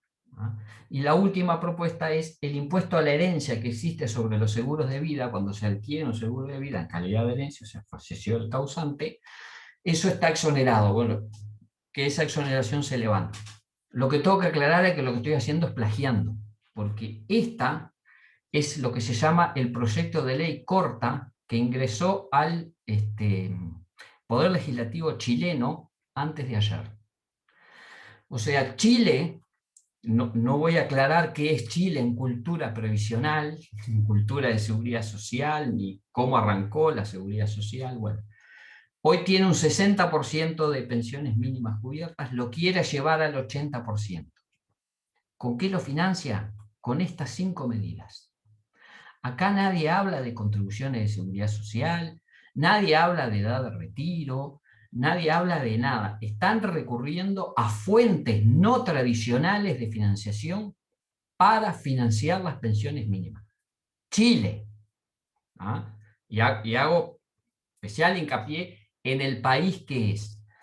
Bueno, esto, ahora sí vuelvo a la organización que represento. Desde hace tiempo venimos insistiendo. Hablar del trabajo del futuro, que ya no es futuro, es actualidad. Sostener que el mundo del trabajo ha cambiado enormemente, que la fuente de donde la gente o de donde se genera la riqueza han cambiado enormemente.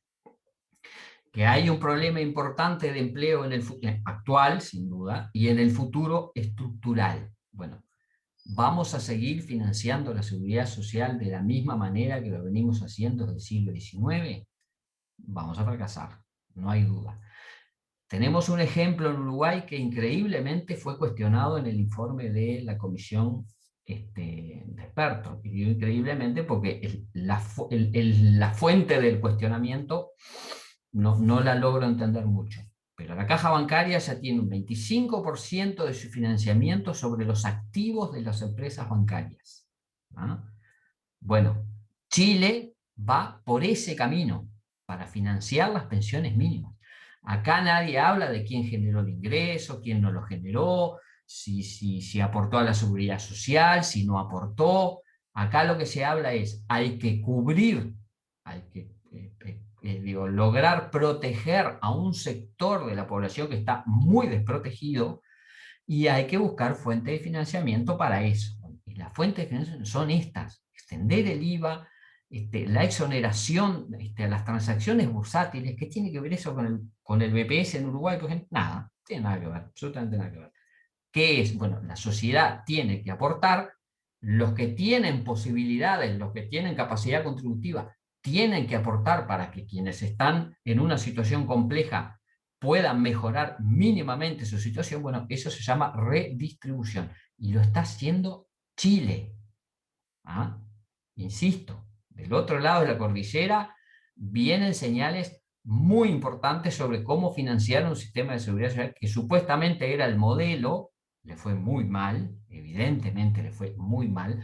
Ahora está reandando ese camino y no se limita a las aportaciones sobre el empleo.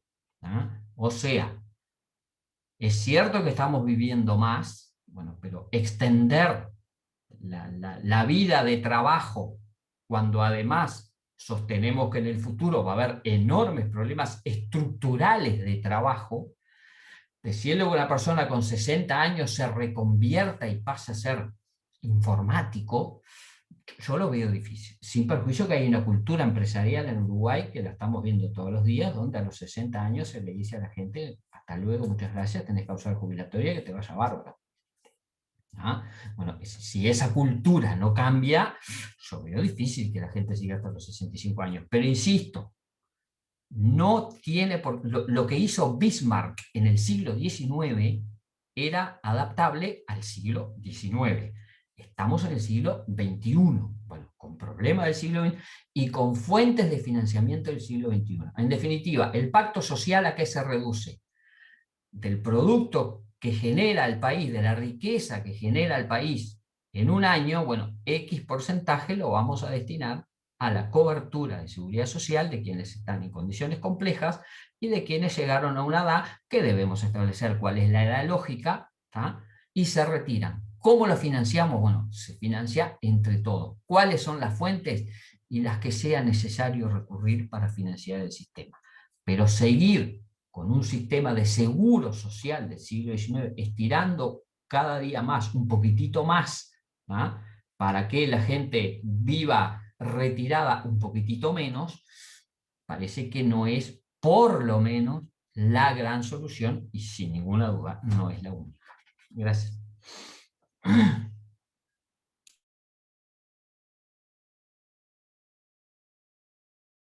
Ahora sí. muy agradecido a todos. Hemos terminado con esta segunda ronda de intervenciones y abrimos este espacio para preguntas. Les vamos a pedir ahora sí limitarnos a un minutito y que obviamente puedan ir por allí respondiendo. Yo a propósito de esto escuchaba hoy más temprano sobre algunos problemas obviamente estructurales, más allá de que la reforma o el tema de la seguridad social hoy se abordó desde diferentes miradas, y también involucraba a diferentes prestadores, digamos, porque no solamente se circunscribía al Banco de Previsión Social.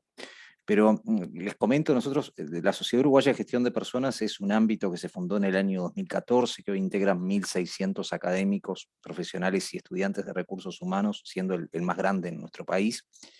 Y hemos realizado una serie de actividades a lo largo de estos años para poner en agenda temas como, por ejemplo, que ahora lo estamos haciendo con Unión Capital. Recuerdo que en el 2015 pusimos en marcha un desayuno. En aquel momento participó la contadora Domínguez, participaron representantes de PIT-CNT, del sindicato médico y demás, a propósito de lo que había sido el cambio en el sistema de certificaciones médicas del Banco de Previsión y lo que eso estaba impactando, no solamente desde el punto de vista de las organizaciones, sino también desde el punto de vista financiero. ¿Cuál es eso se logró revertir? ¿Cuál es el peso que tiene desde el punto de vista financiero lo que el BPS vuelca con certificaciones médicas, digamos, sin tener en cuenta lo que pudo haber sido de marzo de este año pasado en adelante con el efecto del COVID-19, ¿no?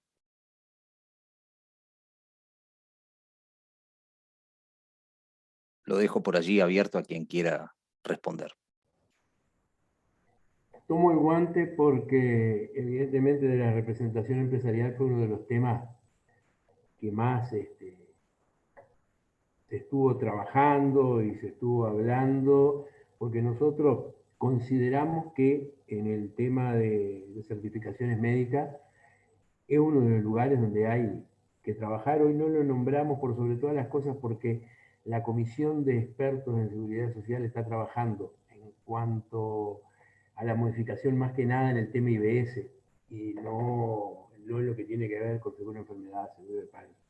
Pero sí, y es un tema muy importante. Nosotros hablábamos en aquel momento, ya digo, hoy capaz que los números están un poco desactualizados porque no se puede, después de marzo del año pasado, todo esto entramos en un tembladeral que no se puede hablar mucho del tema, pero nosotros hablábamos de cerca de 100 millones de dólares. Sin lugar a dudas de que, un tema es, si nosotros vamos y decimos que el número, le buscamos la vuelta, hay que ver que esto está instalado en la percepción de la gente. La gente ya sabe que acá se abusa, de que muchas veces la gente, independientemente que no cobra el 100% cuando sale el subsidio por enfermedad, lo utiliza por infinidad de razones para hacer un segundo trabajo en ese momento, porque tuvo un problema con su empleador, por lo que sea. Pero el abuso de certificaciones médicas es una realidad, lo conocemos, lo sabemos y lo podemos maquillar de cualquier manera. Podemos de cualquier, no, pero mirá que entonces, nada. Lo reconocen los médicos.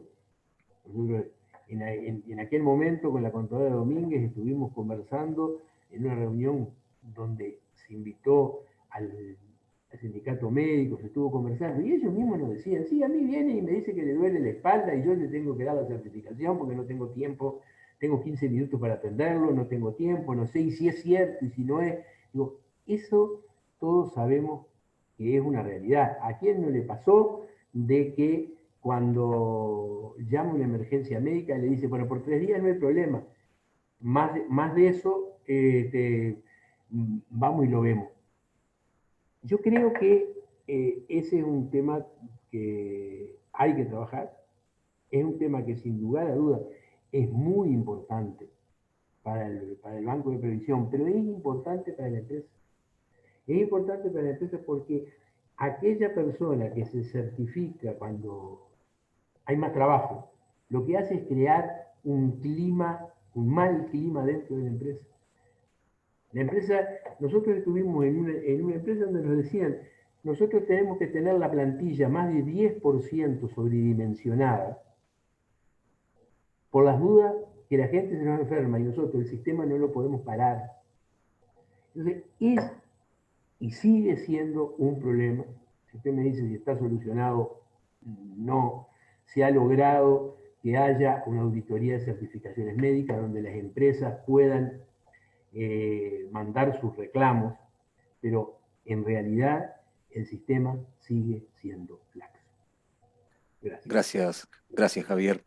Dejaría una pregunta abierta, hay varias, pero una tiene que ver con el ex ministro Murro y también expresidente del Banco de Previsión en ¿Me la permitís un pasada... segundo? Sí, cómo no. No voy a debatir con Javier acá porque no corresponde, pero los porcentajes, o sea, más allá de los casos concretos, los números porcentuales de acceso al seguro de enfermedad de Uruguay están dentro de la media mundial. O sea, no dudo que haya pasados de vivo, como hay en todos los ámbitos, ¿ah? Pero no parece ser un problema que esté por lo menos desbocado de lo que se certifican los suecos. Por ejemplo, y nombro los suecos porque en general son como un ejemplo en todo, o los noruegos. Andamos ahí en la media, digo. Creo que es un elemento que también hay que tomarlo en cuenta para medir el problema, o si es efectivamente un problema. Hay un informe que vino hace un par de días, subió un 2 y algo % en el año 2020, sin contar la pandemia, o sea, se sigue manteniendo dentro de los límites que se venía manteniendo. También la auditoría determinó que cuando aumenta el desempleo, bajan las certificaciones. Eso puede significar que la gente no abusa del sistema, esa es una forma de verlo. La otra es que voy a trabajar enfermo porque hay 20 atrás esperando mi lugar. Es otra forma de verlo. Yo, gracias, no quisiera ocupar. No, bien. Gracias por el aporte. Volviendo a lo que fue la primera entrega del ciclo, el exministro Murro comentaba de que había dentro de la comisión, o lo entendía así, de alguna forma lo reveló en esa instancia, la creación de un organismo rector de la seguridad social que de alguna forma iba a predominar sobre todas las organizaciones, sobre todas las partes involucradas en este tema. Estaría bueno conocer un poco la opinión de ustedes sobre esta iniciativa, si están de acuerdo, si no, cuál es la mirada que tienen sobre la creación, si fuera realmente así, si fuera ese el camino, porque Saldain de alguna forma en ese momento lo desvirtuó, pero suponiendo de que se vaya en ese camino, ¿cuál sería la postura de ustedes en tanto representan a diferentes sectores sociales en el Banco de Previsión? Sí, claro. Primero tengo pendiente la lectura de los 2 informes jurídicos que le pidieron a la universidad sobre el tema. Son 2 informes, sí, como me anota ahí Fabricio. Tengo pendiente de lectura, o sea que bueno, no puedo opinar. Como idea, no parece mala. Ahora, la Constitución uruguaya, en el caso de las instituciones de seguridad social estatales, le otorga, le da la competencia de control y de dirección y de gestión al Banco de Previsión Social. O sea, salvar ese escollo constitucional, yo lo veo complicado. Pero bueno, en principio, a mí no me parece algo. El tema es, si es un organismo gestor de seguridad social, que sea un organismo de control de seguridad social, no el Banco Central de Uruguay, que tiene parte del control y que de seguridad social poco y nada, ¿no? Digo, o sea, porque además no es su función, está claro. Digo, incluso quienes están ahí, uno les habla de seguridad social y terminan diciendo, no me están hablando, esto no es lo mío. Lo mío son las inversiones, son la solvencia financiera. Obviamente es otra cosa. O sea, si se pretende ir por ese camino, no parece mal. Digo, yo la verdad que demasiada utilidad tampoco le veo y bueno, y luego de leer a los colegas que escribieron sobre los escollos constitucionales, habrá que ver, pero no va a ser fácil salvar el artículo 195 de la Constitución. Gracias. Vamos por orden. Fabricio por allí pedía la palabra y después Marino. Sí, con respecto a ese tema, comparto con Gabriel, a priori no veríamos demasiados reparos en si se plantea ese tema. La única, creo que la clave acá está en qué competencias va a tener ese organismo, ¿no? Creo que esa es la clave, digo, si es simplemente intervenir por ejemplo, yo qué sé, en decisiones, a ver, hay un tema jurídico ahí que, para no aburrir hasta ahora, pero, a ver, ya tenemos una justicia administrativa, que es el Tribunal de la Contencioso Administrativo, que es el que entiende en todas las decisiones contrarias a una regla de derecho, como marca la Constitución, por lo menos en el ámbito público. En el caso de las cajas paraestatales, es el Poder Judicial el que entiende las decisiones que eventualmente el organismo adopte. Repito, creo que la clave está en ver qué competencias tiene. Voy a poner un ejemplo, capaz que absurdo, pero para que se entienda. Si va a ser un organismo del estilo de la Institución Nacional de Derechos Humanos, y bueno, emite recomendaciones o emite dictámenes, por decirlo de alguna manera, pero no obliga a la institución, yo que sé, no sé, al Ministerio de Educación y Cultura, por ejemplo, o no obliga al Banco de Previsión Social a que corrija o a que cambie o modifique una normativa. Puede decir, bueno, nos parece que no es lo correcto, pero no tiene poder decisorio sobre ese tema. Entonces me parece que la clave está en, bueno, qué competencias se le van a dar, si va a ser un organismo simplemente de recomendaciones o, bueno, ya avanza y va a ser un terreno más del tipo decisorio, que creo que no sería a priori, digamos, lo más lógico, considerando aspectos constitucionales claros en la materia, ¿no? Bien, Verdino. Para decir sí o no a esa comisión habría que ver, como decían los compañeros, qué cometidos va a tener, digo, antes que eso es difícil. Nosotros reivindicamos el artículo 195 de la Constitución y la centralidad del BPS en lo referente a seguridad social. Seguramente, si mañana se cree conveniente una comisión de este tipo, nosotros, antes de estar de acuerdo o desacuerdo, queremos ver qué funciones va a tener y qué es lo que va a pasar.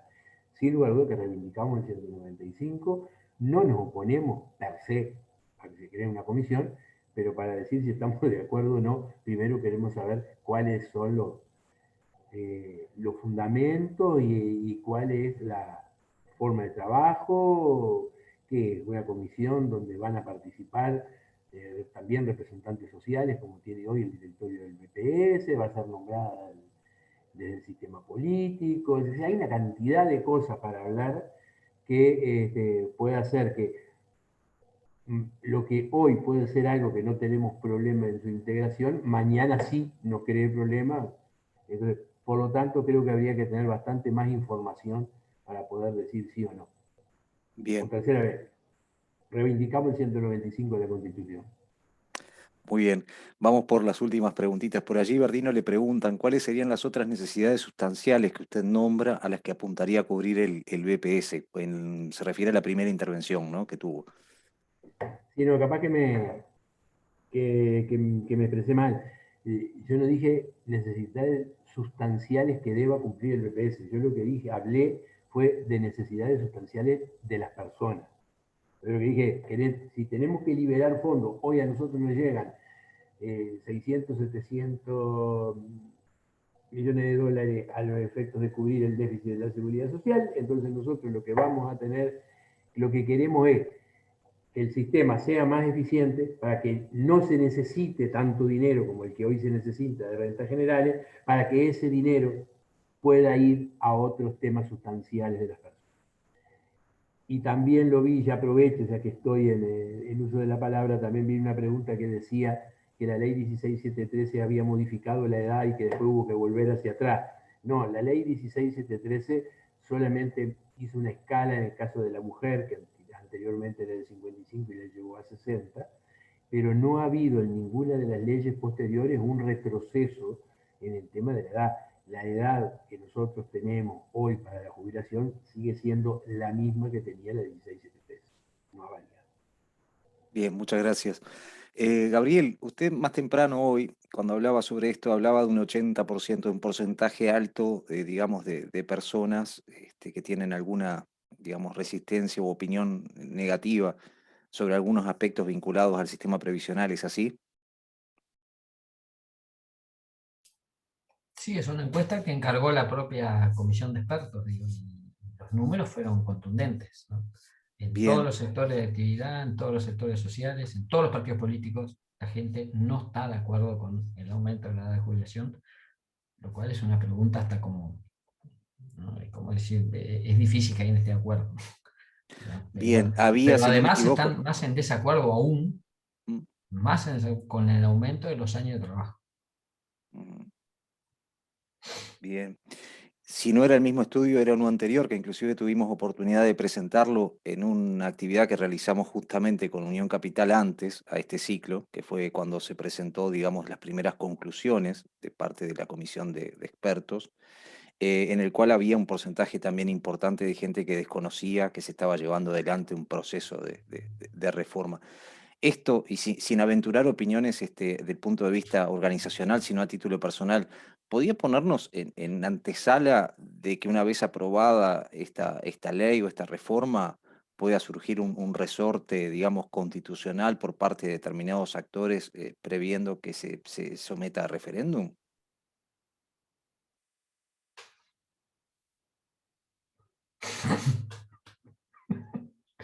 Opinar de eso es como muy audaz, ¿no?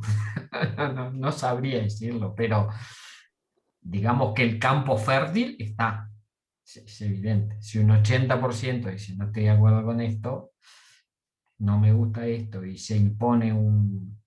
Por eso insisto, yo coincido con Javier incluso lo que decía, ¿no?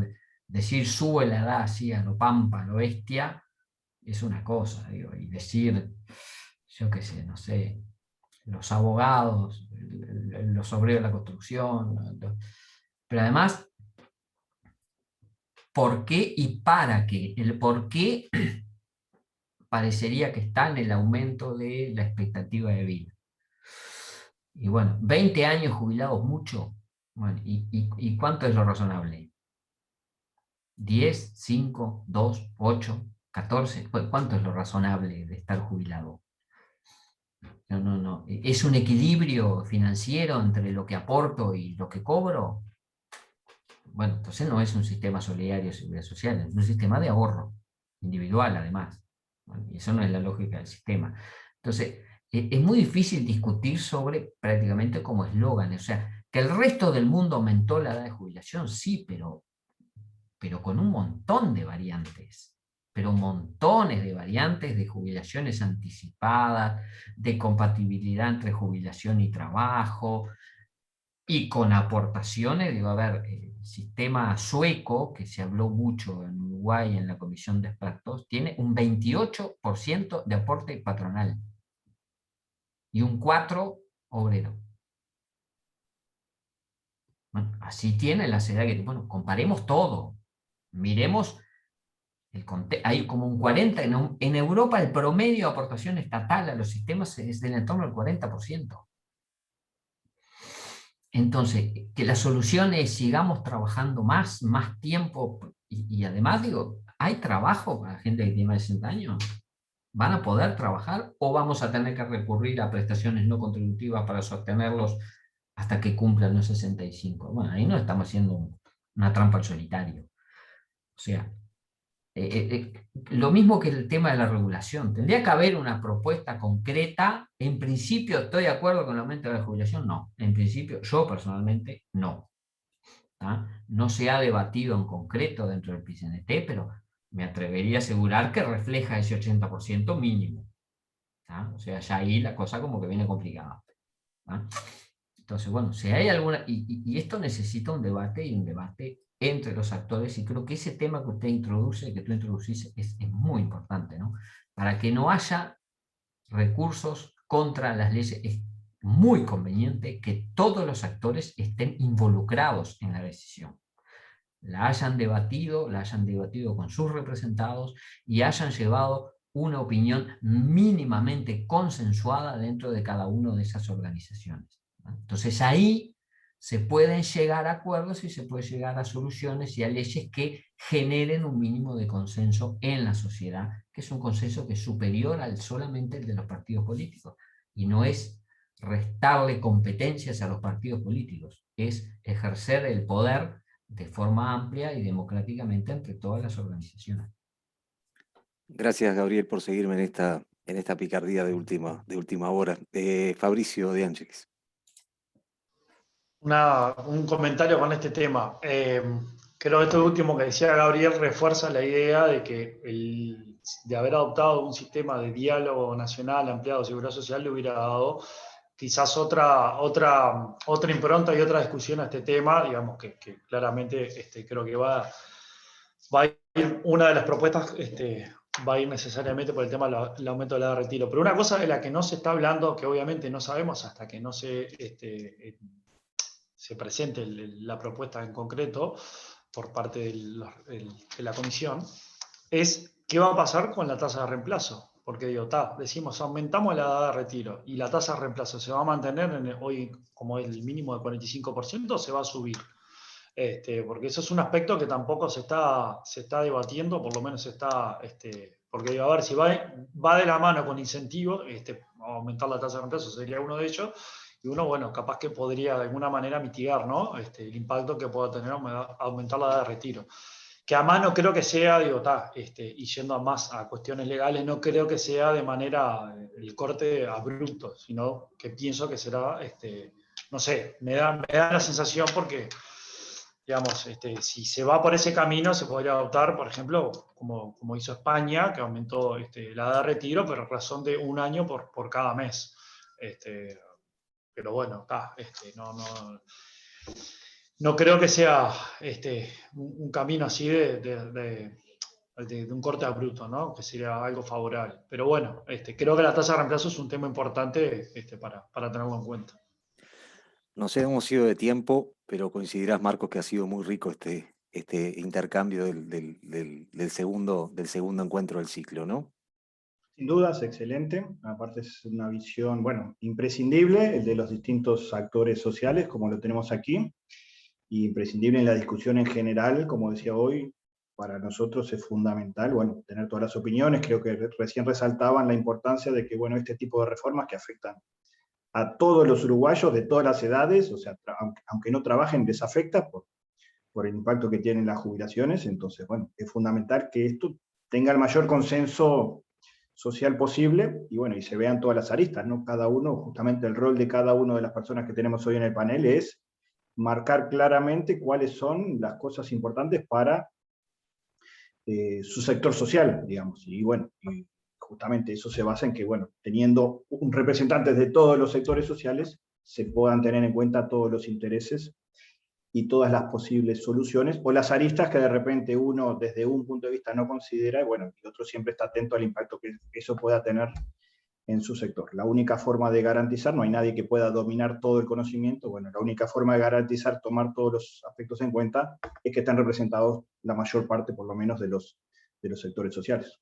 Como digo, falta todavía los niños que todavía no trabajan y les impacta este tipo de cosas. Agradecido con todos en este ciclo. La verdad que he aprendido además muchísimo de este tema. Por supuesto que hay mucho más para seguir conversando. Les quiero comentar de que este ciclo continúa el próximo 14 de octubre. Esta vez va a ser en formato presencial en el auditorio de Antel a partir de las 9 de la mañana, donde nos vamos a encontrar y a convocar en el marco del 12º Foro de Capital Humano, que habitualmente aborda estos temas, como también va a abordar otros vinculados al tema de la negociación colectiva y tantos otros temas de interés. Así que el 14 de octubre es la tercera entrega, y para la cuarta, que va a ser en noviembre, ya les adelanto de que está comprometida la presencia de un senador por cada uno de los partidos políticos con representación parlamentaria para, de alguna forma, comenzar a darle forma a lo que va a ser el tratamiento legislativo del anteproyecto que esperemos que para ese entonces la comisión de expertos haya podido avanzar. Gabriel Salzamendi, Marcos Rivero, Fabricio De Angeli y Javier Verdino, agradecido de haber compartido con ustedes esta mañana y a ustedes por habernos acompañado. Los esperamos en el próximo encuentro entonces el 14 de octubre. Que tengan buena jornada. Chau, chau. Muchas gracias. Muchas gracias. Muchas gracias. Adiós.